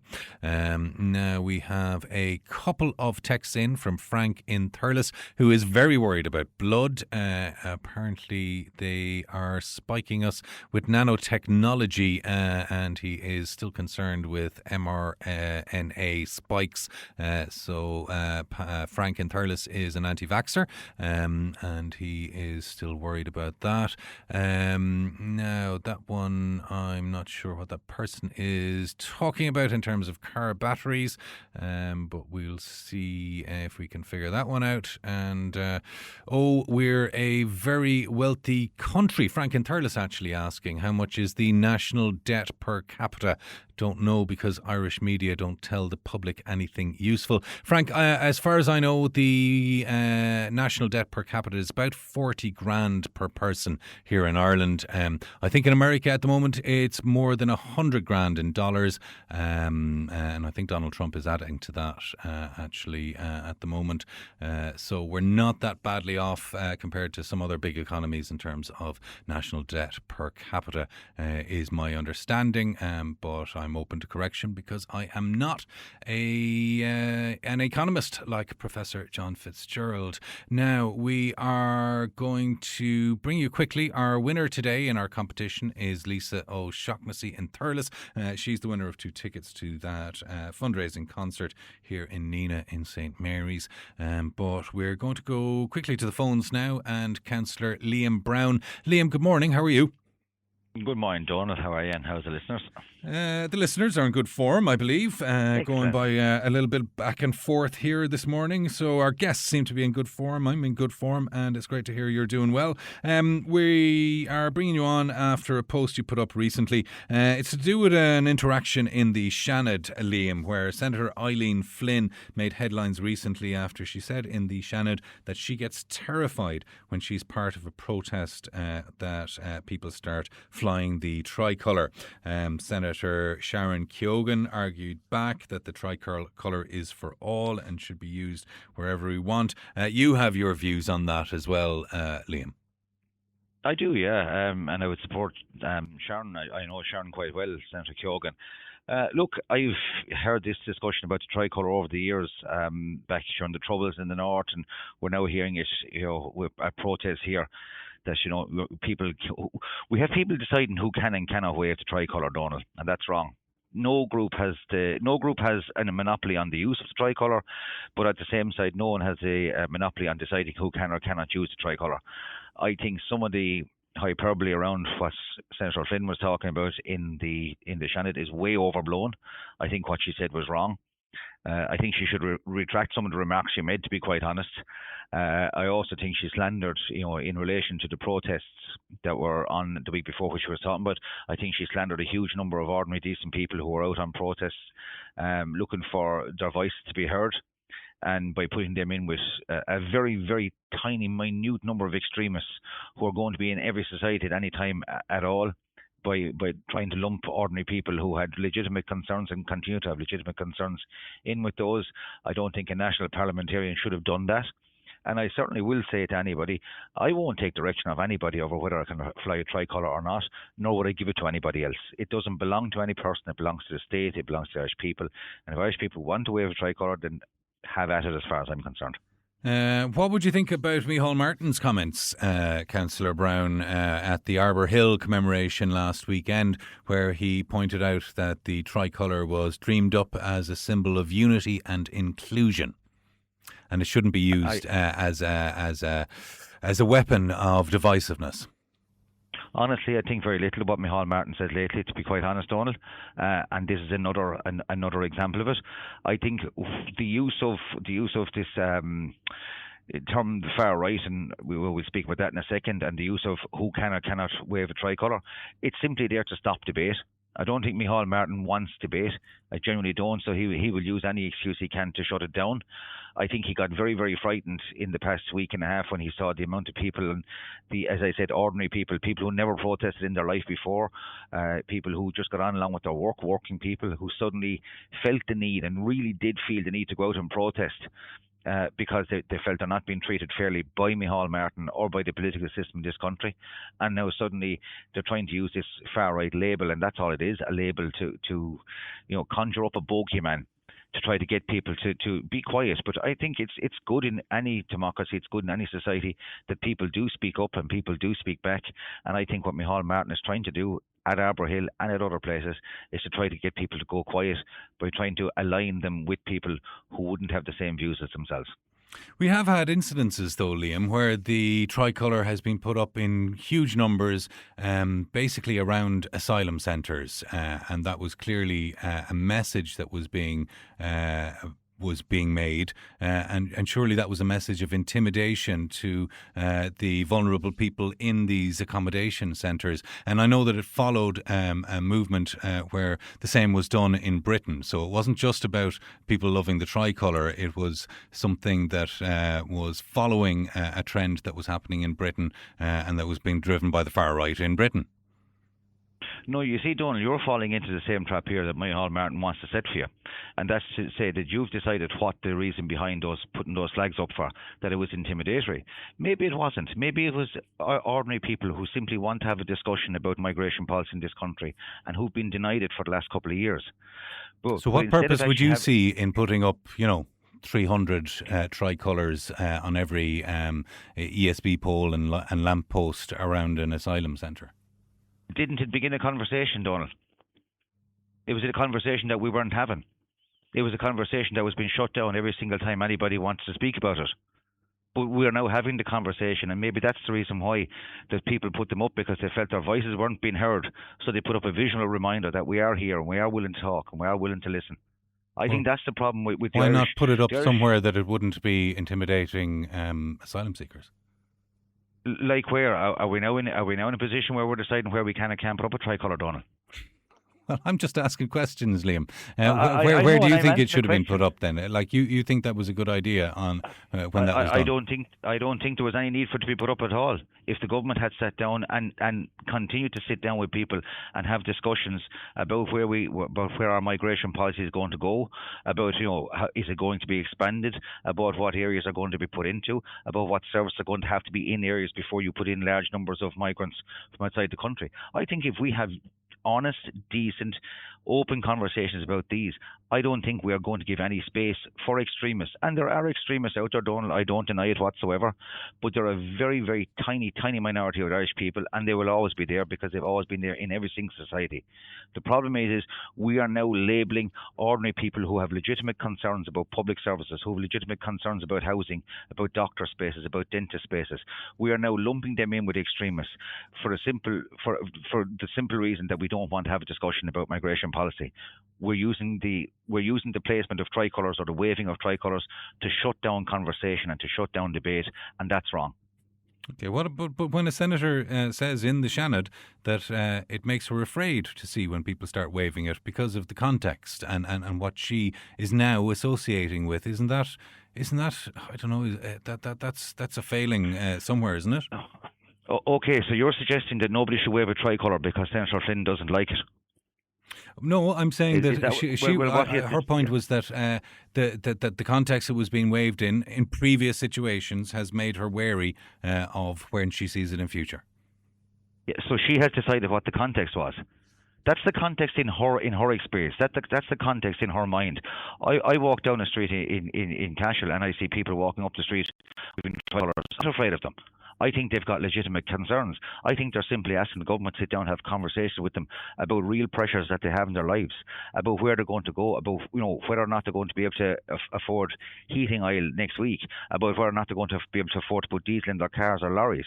And people who go on those protests, they wave flags, but now they're not allowed to wave flags because Senator Flynn had a bad experience in Dublin because she doesn't like people waving a tricolour. Who gave her the right to decide who can and can't wave a tricolour and when and where they cannot wave it? Who gave Micheál Martin that right? Who gave any politician the right to tell me or to tell anybody else when they can or cannot wave a tricolour, Donald? That's the problem I have. And we both believe that we should be having those discussions all the time.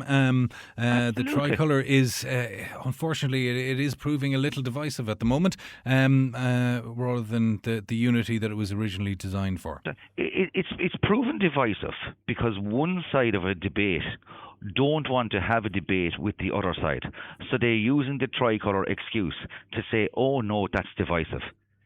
35 years ago, when it was being waved by people in the north who had issues in the north, we couldn't wave a tricolour then. Now we can't wave it now. Who decides when and where we can't wave a tricolour? Like, could I ask you? Could I turn the question around on you, Donald? Because so far, all the questions have been about the divisiveness or the so-called divisiveness of a tricolour. When can we wave a tricolour? And who decides when we can waive it? Well, actually, I believe there is a lot of stuff set out in the Constitution about where and when and how it should be handled. That's the protocol of how it should be handled. But, like, if I walk down the street today waving a tricolour, is that acceptable? Or will somebody decide that because I'm waving a tricolour walking down the street, it's a political expression, it's a political signal? So who can wave a tricolour? Or more likely, who can't? In your opinion or in your belief of what Micheál Martin is saying, who can and can't wave a tricolour? Who can't wave one? Well, I'm just asking questions, Liam. I don't have views particularly about strongly about the tricolour. It's waved at matches. It's up on flagpoles. But I don't know. I don't need a tricolour to tell me I'm Irish. Nor do I. And I don't walk down the street waving a tricolour. I don't need to wave one. I don't feel the need to wave one. But I do believe that a lot of discussion around the tricolour, a lot of discussion around labelling people far right, we have had hundreds and hundreds of thousands of people in this country being labelled over the past 12 months and longer as being far right because they don't have the same view of immigration as the government have, because they don't have the same view of diesel prices as the government have, because they don't have the same view of the housing crisis as the government has. So instead of actually addressing the issues by sitting down and discussing with these people, as we see in the fuel protests, you've seen that there's been discussions about it for the past 2 weeks. The way the protesters were spoken about in the first couple of days, the way they were treated, and now the way it's been turned, and it is being turned into, it wasn't really about fuel protests. It was taken over by the far right. It was taken over by agitators who have other issues with the government. That was a way of blackening ordinary people who had a legitimate concern against the government, who had no way to express that concern because the government wouldn't listen to them. So they went out on the street in a peaceful protest, which constitutionally they're entitled to do, but which was not accepted by the government. And rather than actually sit down and have that discussion, they tended to label them far right. They tended to say, this has been run by extremists. You're waving tricolours at a protest. You can't do that. The issue I have is, if there is a far right in the country, go and have a discussion with them. Go and find out what their problems are. If there are people who feel they have to wave a tricolour to express their political opinion, go and ask them why they feel that way. Don't shut down the conversations. I'm not talking to you because you're waving a tricolour, or I'm not talking to you because I believe you have a certain political ideology. What is the government afraid of? That they are afraid to talk to the ordinary people? That's the question I'm asking, Donald, because I think that's much, much unhealthier for a democratic society than simply talking about, who can and can't wave a tricolour. I completely agree with you. You don't need to wave a tricolour to express your political opinion. Neither do I. I'm very, very confident. I'm very, very happy with the fact that I'm Irish. But if more and more people do feel the need to waive that to be listened to, the question should be, why do they feel that need? Why are we not listening to those people instead of simply labelling them and saying, I'm not going to talk to you because of that? Fair enough. And I agree that we do need further discussion, absolutely. And I hope you won't be offended, Liam, but I'm going to have to shut down this discussion for the time being. I'm sure we'll have Not it again. at all, but I'm going to have to move on, Liam. Thanks very much for coming on, and we'll talk to you again soon. You're welcome. Not about it. We'll talk, John. Bye-bye. Thank you. Cheers, cheers, cheers. Now, we are going to go quickly over to John Halley, who we were hoping to speak to yesterday. We had some technical issues with our connection to Clonmel, a couple of them yesterday, actually, as it happened. But John Halley should be joining us there on the line. John, good morning to you. I hope you can hear me all right this time. Good morning, Donal. I can, of course, yes. And apologies for yesterday. It was just a bit of feedback from our Clonmel studios. As much as we love being up in Nino, we do run into the odd problem. And John, you are I suppose, tell us first, we were talking to you about the sort of fallout of the fuel protests and how that all materialised in the past week or so. John, you're a former member of Fine Gael, is that right? Well, I am, but I still vote for the party. In South Tipperary, it wouldn't be an issue there, but I'm just interested in your current perception of the party, because you were upset that they weren't, well, maybe upset is the wrong word, but Fine Gael, I suppose, because of the ministries being held by the high-profile Fianna Fáilers who took most of the stick for the way the fuel protests were handled, you thought Fine Gael got off too lightly. Well, I wouldn't say we got off too lightly, but definitely they got off light enough, if you follow me. You didn't hear any of the, we know that Simon Harris met with the Taoiseach and Jim O'Callaghan, who will be the two big Fianna Fáil men, in regards to bringing in the defence forces. But it was Jim O'Callaghan's job, seemingly, to contact Helen McEntee, which seemingly he didn't really. They sent out Peter Burke once or twice to bat for, the government. But Peter Burke was able to make a good job of it. Whereas the rest of the Fianna Fáil fellas, as usual, seem to be falling around the place, Definitely, like Fine Gael, as I said in a post the other evening, Fine Gael were going around busting their whole laughing at this, because this leadership of Fianna Fáil has been going on since ever before the Jim Gavin thing. Let's be honest about it. It was Charlie Haughey who coined the phrase about the Chinese leaders, that they lived to be 100. Every Taoiseach that Fianna Fáil had, from nearly up to present day, have been involved in some sort of tribunal or something, where Fine Gael's Taoiseachs haven't been. We've had Alan Dukes, Michael Noonan, we've had John Bruton, down along, they haven't really been, involved in these kind of skirmishes like the Galway 10th and all that. So I do think that... So your point, John, really is that Fine Gael is the steadier hand, which is why they haven't been getting as much stick.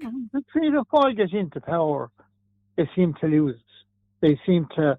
That's ever been since Jack Lynch was... Remember, I don't know if you remember, but I remember the general election of 77. And they went away and they promised the sun, the moon, the stars, everything. They were going to cut road tax. They were getting rid of road tax. They were going to get rid of this. They were going to get rid of that. They got a massive majority, and they couldn't do it. Within 2 years, Jack Lynch was gone. Now, Jack Lynch was probably the last genuine Taoiseach they had. Every Taoiseach after that from Fianna Fáil had some sort of issue. Like, we all know about Haughey. We all know about Brian Cowan. We know about Bertie, the Teflon Taoiseach. Even Micheál Martin. The arrogance of him coming across. And it's got worse down through the years. Now, I know genuine Fianna Fáil people, and I know loads of genuine Fianna Fáil people on the ground here will tell you he was a good leader to get them back up to where they are. But since he became Taoiseach the first time, it seems that, like at one stage, he was heading to become the only Fianna Fáil leader that was never going to be Taoiseach. But seemingly, since he got in that role, and the arrogance he showed to the protesters last week. But you see, the other side of it is there's no one with the balls inside in Fianna Fáil to move him, because A, the European presidency is coming up, and B, they don't have anyone to lead them. Jim O'Callaghan ruined himself last weekend by threatening to bring in the Defence Forces, right? Like, who would threaten to bring in the Defence Forces against protesters, especially peaceful protesters? Now, they laid a lot of the blame at the guards. That was wrong. They put the guards in an enviable position where they had to do what was look, more than their job. The army situation was that the guards had no way of moving heavy machinery. That's what the army were going to be there for. Now, I know it was seen as a bit of a rallying cry. It sounded a bit like it was a sort of a Trumpian thing, sending the army into a city, but I don't think that's necessarily what was meant, was it? Personally, I think Micheál Martin has spent too much time with Trump. He's got this. Got too pally in the White House, did he? His arrogance alone, his arrogance last Sunday, them three Turks, young baby sharks as we call them, including the man from North Tipperary. Ryan O'Mara. They went out, as I said, they went out into the bay, and by Jesus, did they come back rushing with fellas behind them. They were silenced overnight. They weren't even given a view. It's bringing you back to the time of hockey again. There was 21 fellas who were always voting against hockey. I remember before Sean Burns, Lord of mercy him, he was one of the 21. He said, well, sure, we didn't lose anyone else in this eve. That sort of way. And Charlie McCreevy was always there biting at their back. They were good men in Fianna Fáil, but it's just that all the leadership, Ray Burke, all these guys, Liam Lawler, all these fellas that were involved with hockey and with Bertie and all these fellas, And it just leads me to believe that there's a different sort of attitude in Fianna Fáil than Fine Gael. And I think that was shown this week. I think it was shown the week gone, right? They didn't go out.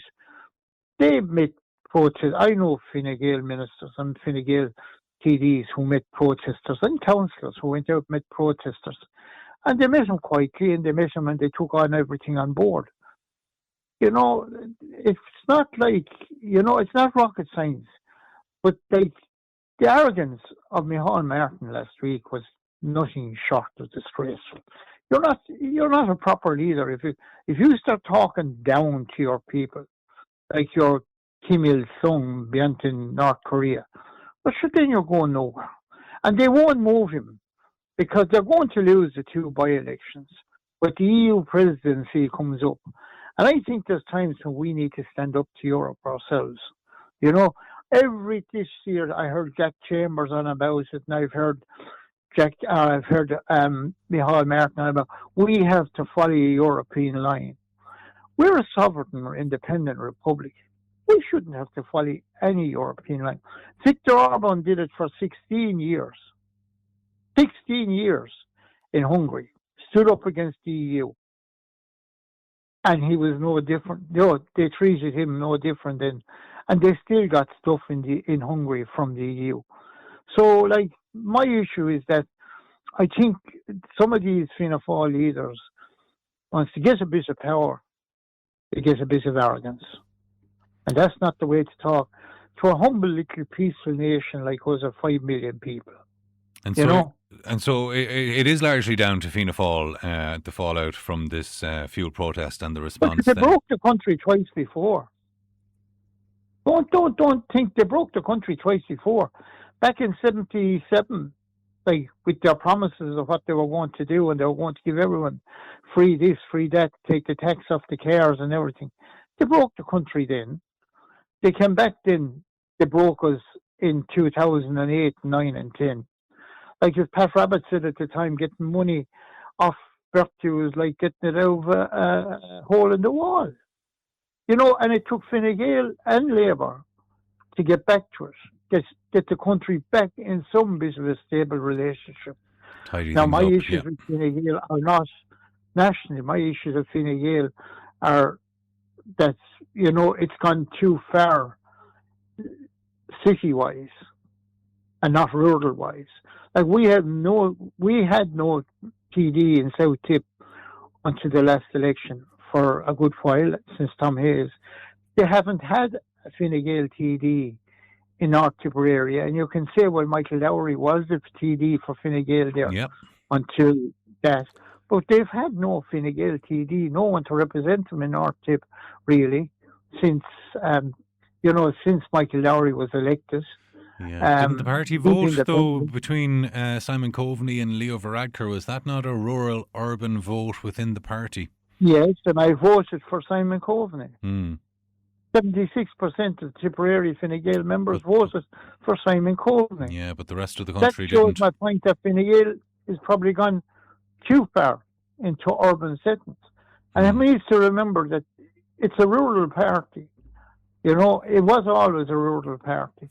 Now, they never got enough of seats to have an overall majority like Fianna Fáil.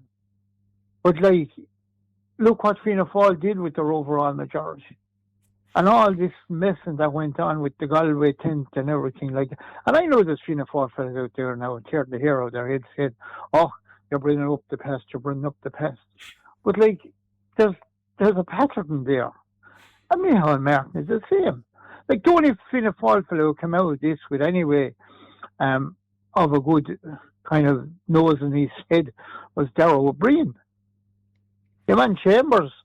Sure, again, because Darragh O'Brien kept fairly quiet. He was having meetings, I believe, with the hauliers and stuff. And as one of our callers earlier mentioned, that the reason Simon Harris has done so well recently was he kept out of it. Yeah, Simon Harris didn't.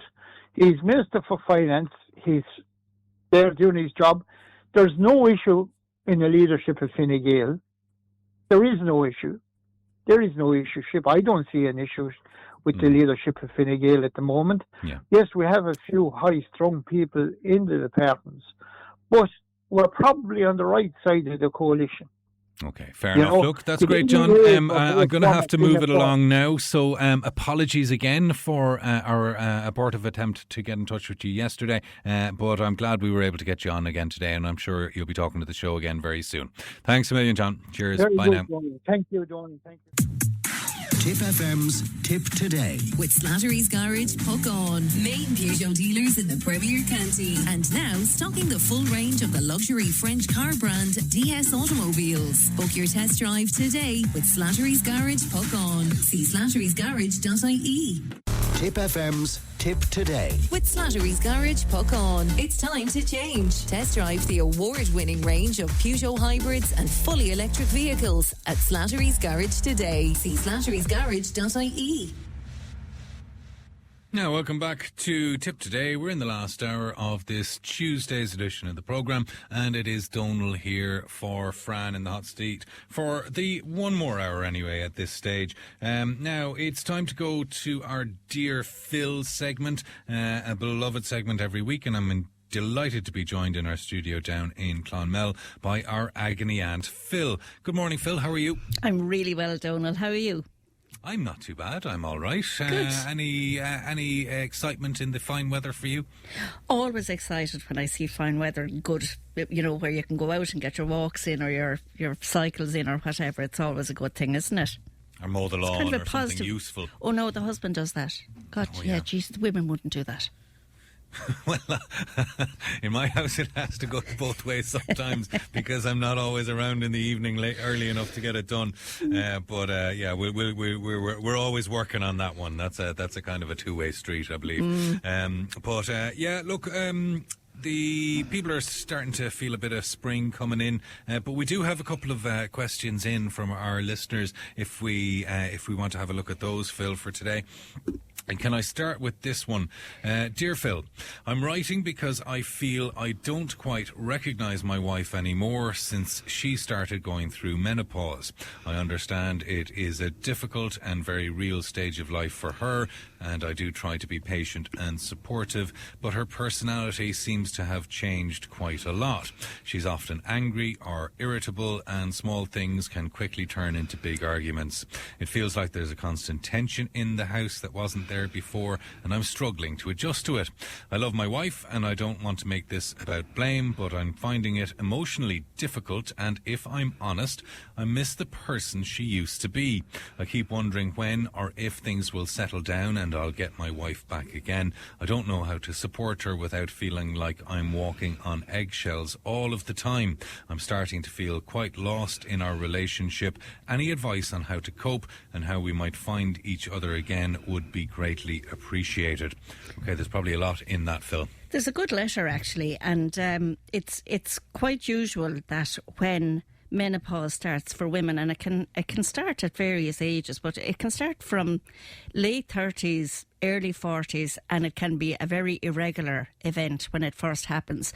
And that can be very difficult because for the woman, she doesn't know when her cycle is going to just stop. Will it stop? Will it continue? And will it be 4 weeks, 6 weeks, 8 weeks, 10 weeks, and then suddenly nothing for 4 months, and then suddenly she could have a quite heavy loss. So it's what I would advise in this case, because at least he had the interest to write in, is to have a read up on what happens during menopause and how women can be affected. And there's a significance about what I'm saying there, because women can start putting on weight, and when you're getting, your hormones are much less that were in your body, and you're feeling differently, and you're feeling maybe a bit sluggish or a bit off, it can be very difficult to acclimatise to it.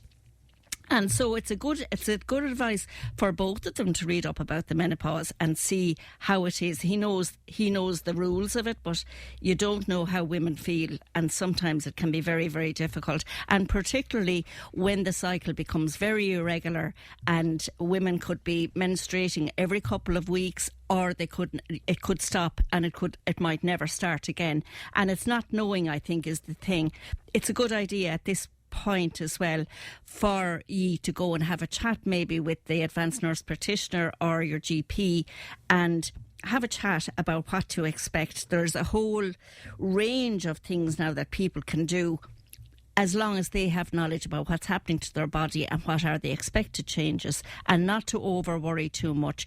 There's also this whole, I suppose, camaraderie that you can look up online at any time about any particular issue that you have with your body and body changes and menopausal changes, and once you know how to deal with that, there's a lot of things that can happen. You know, you can get medications, you can get creams, you can get moisture, you can get anything you want in relation to how you can deal with how serious it is for the woman. So the best thing you can do is give her plenty of sympathy when she's not feeling the best, and it's nice to be nice. It's not her fault if she's short-tempered or in bad form, because it's not a very pleasant event, and especially the hormonal changes and the lessening off of hormones is something that really does cause a little bit of difficulty for women. So I would say read up about it and see that sometimes keeping your mouth shut is the best thing, actually. And hopefully that's keeping your mouth shut is the best thing, Phil, isn't it? It is, yeah. So look, I just think it's good that he's written in. I know he misses the person she used to be. She's still the same person, except that her body is undergoing changes that are, hormonal and related to hormones. And so whether she gets an influx of hormonal angst or whatever happens, a bit of sympathy goes a long way. Yeah, and look, this wasn't talked about much in the past, but it is being highlighted a lot more in recent years, Phil, and it's something that it's going to affect almost every household to some degree or other. Oh yeah, and the cycle irregularity can take a couple of years to settle into being finished and being truly in the menopause. So, and there's lots and lots of things people say, like keep active, keep healthy. Now, that can be very difficult to keep active when you're feeling rotten, and every woman will identify with this, but so will the men, because they're going to be suffering as well by the fallout from this. But I think to have open communications and respect for what happens with women's bodies, that is different to what happens to men's bodies. I think, you know, in many cases, I think women get a bit of a raw deal, and I do think that men are much more interested in knowing exactly what to do. And really, all you have to do is have a bit of sympathy. Don't react too much to a bad fall or a bad move. You don't know what way she's feeling. And also, she doesn't know when the next event is going to happen for her.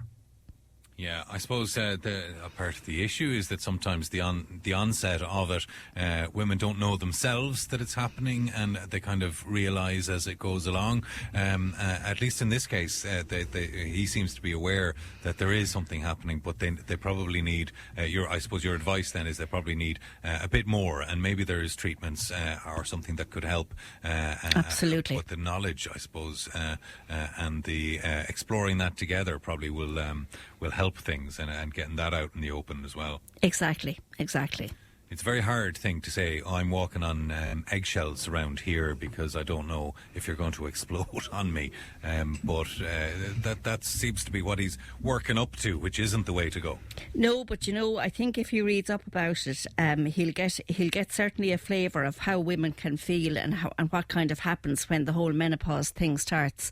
And that can be difficult because there's different elements to it that can cause pain and difficulty for women to have any sort of intimate relationships, and that can be difficult as well. And also it can be difficult for the man because he didn't have to worry about things like that, and it's a bit different when you're ageing. Yeah, but there is treatments that might be applicable as well, which is a major help. Absolutely. And there's all sorts of hormones women can take now as well, and there's all sorts of supplements they can take and you can get them off the shelf, so it's not as if they have to be going to the doctor or whatever. And also women are great at talking to each other, and they get a lot of help that way as well. Yeah, absolutely.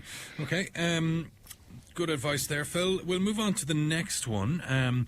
Dear Phil, I never thought I'd be the kind of person to write into a radio segment like this. I don't even listen to local radio. Oh, that's the person's first mistake. But I happened to catch your Dear Phil slot in my mum's car the other day, and something about it stuck with me. I'm in my second year of an English literature degree, and recently I've come to a difficult realisation. I don't think this path is for me. I used to enjoy reading and writing, but somewhere along the way it started to feel more like pressure than passion. Now I'm finding myself going through the motions, struggling to stay motivated, and questioning what I'm actually working towards. What makes it harder is that my parents have worked incredibly hard and made sacrifices to send me to college, and I feel a huge weight of guilt even thinking about stepping away. At the same time, I look at some of my friends who chose trades. They're earning, learning, practical skills, and seem to be genuinely happy. I can't help but wonder if I've taken the wrong route. I feel stuck between not wanting to disappoint my parents and not wanting to continue down a path that doesn't feel right for me. How do I even begin to have this conversation with them, and how can I figure out what I should do next without feeling like I've failed? Well, I'd say the first thing that he should do or she should do is talk to their tutor, because they will have met this kind of a thing happen for people many, many times. And a lot of the time, people, when they're doing a degree, they kind of get to a certain point in it where it's not as exciting as it was, or you're just thinking, oh, I don't know if this is for me, and this is what this person is saying, I don't think this path is for me. Look, I would say have a chat with the tutor and see if, I don't know how long, if this is a 3-year or a 4-year degree, so depending on that, you could have to make a decision that it's not for you. But I do feel for this person, because they're having difficulties. A lot of times there are resources within the college system where they can have a mentor who they can go to, and they're very, very good at giving advice. They're very, very good at steadying how someone feels.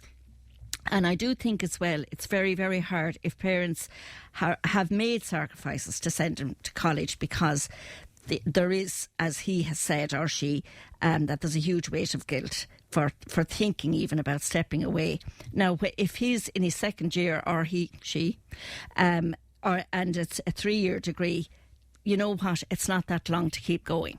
And I think with mentoring from the system within the college, you will have ample resources to help you feel to get through this period of time. You will have a degree at the end of it, and you're then open to going to any of the other things where you feel, where you want to go and do something else, or something that's actually completely different to what you're doing now. And your life is all ahead of you. So I would say talk to your tutor, talk to your college supports that are in place. There is a counselling service there as well, and you'll definitely get the help you need to be able to come to a conclusion about what is best for you. And also make sure to include your parents in it, saying that I'm really a bit flummoxed at the moment. I don't know whether this is right or whether it's for me. And when you have talked to a good few people, and especially the people within the system that can deal and have seen this over and over again, you will get the help you need. And I wish you well with that. Yeah, that's interesting, Phil, because the way I read that, I kind of assumed the person had made a decision that they didn't want to continue, and they were more asking about how to break it to their parents more than what they should do. But they're not mutually exclusive. Just going by your advice, because like you can look at both sides, can't you? You can, but he said, or I don't know the sex of the person. I used to enjoy reading and writing, but somewhere along the way it started to feel more like pressure than passion. And you know what? We can't have passion all the time, and we can't have pressure all the time either. But when something is evolving and you're going through a degree course, there's a point in it where you have to say, well, I need to apply myself here for a while. And that is what the whole system within college is, where there's mentors, there's support people, there's people that can give counselling, there's every available help that's there to be used. And I think it's fair to say that sometimes all you need is to have a little bit of break it down into small chunks. You don't have to do everything all at once. This person is well on the way to getting and securing a degree. Yeah, and that degree could be useful in the long term anyway. I think they said they were studying English, so it's probably an arts degree. So, look, that doesn't preclude them from doing anything in the future, does it? No, in fact, it opens the door to having one degree under your belt. It can mean that they can do a shorter time to advance in any direction that they want to go. The world is their oyster, and not to over worry, not to overthink, and like that, using the system within the college that's available to them to help.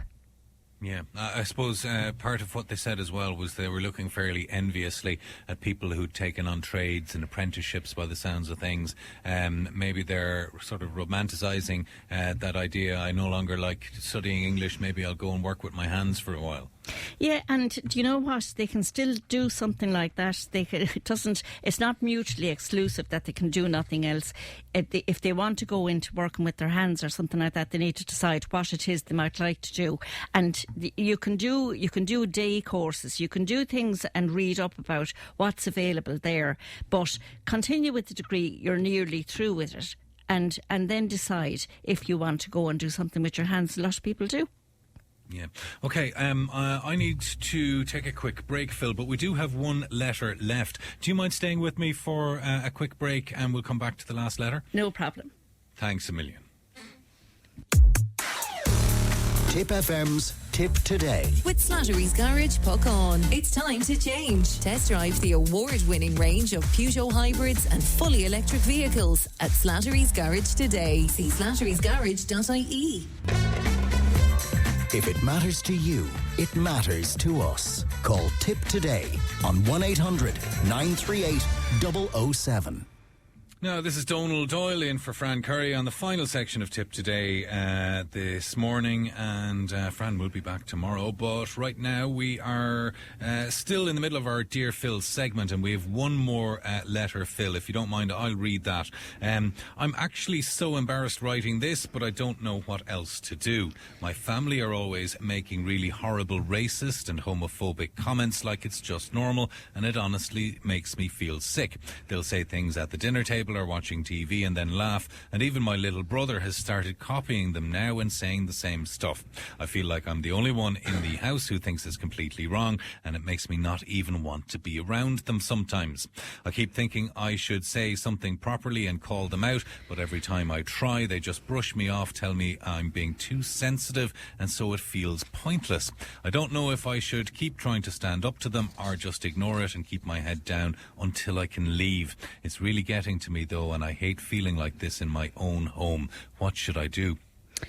Donald, this is quite a sad letter, really, because the parents are obviously very poor role models, and I think everybody has a right to dignity, and I really think it's horrible that they would make racist and homophobic comments about anyone.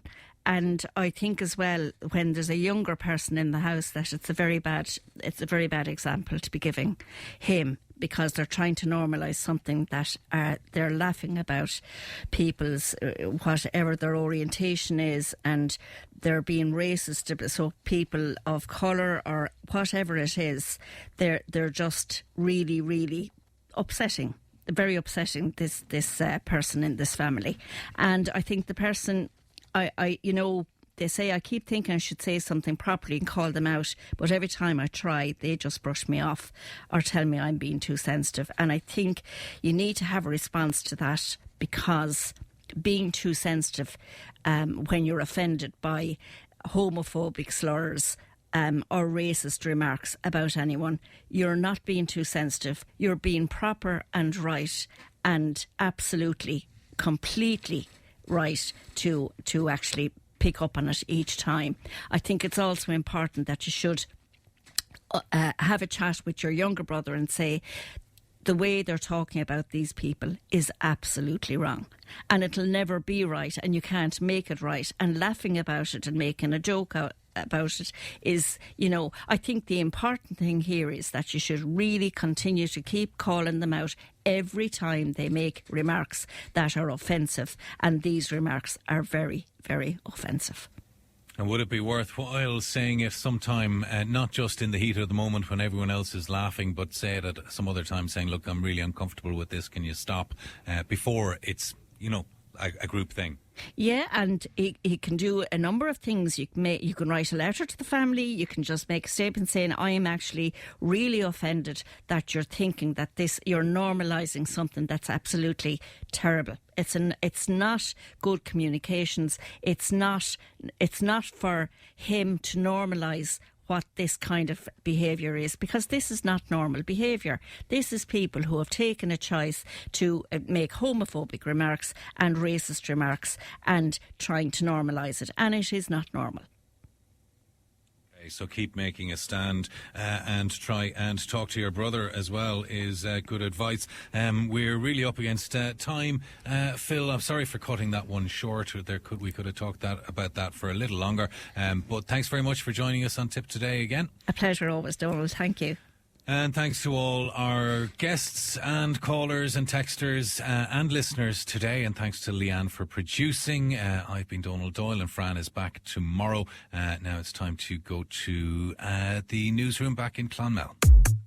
Tip FM's Tip Today. With Slattery's Garage, Puck On. Main Peugeot dealers in the Premier County. And now stocking the full range of the luxury French car brand DS Automobiles. Book your test drive today with Slattery's Garage, Puck On. See slatterysgarage.ie.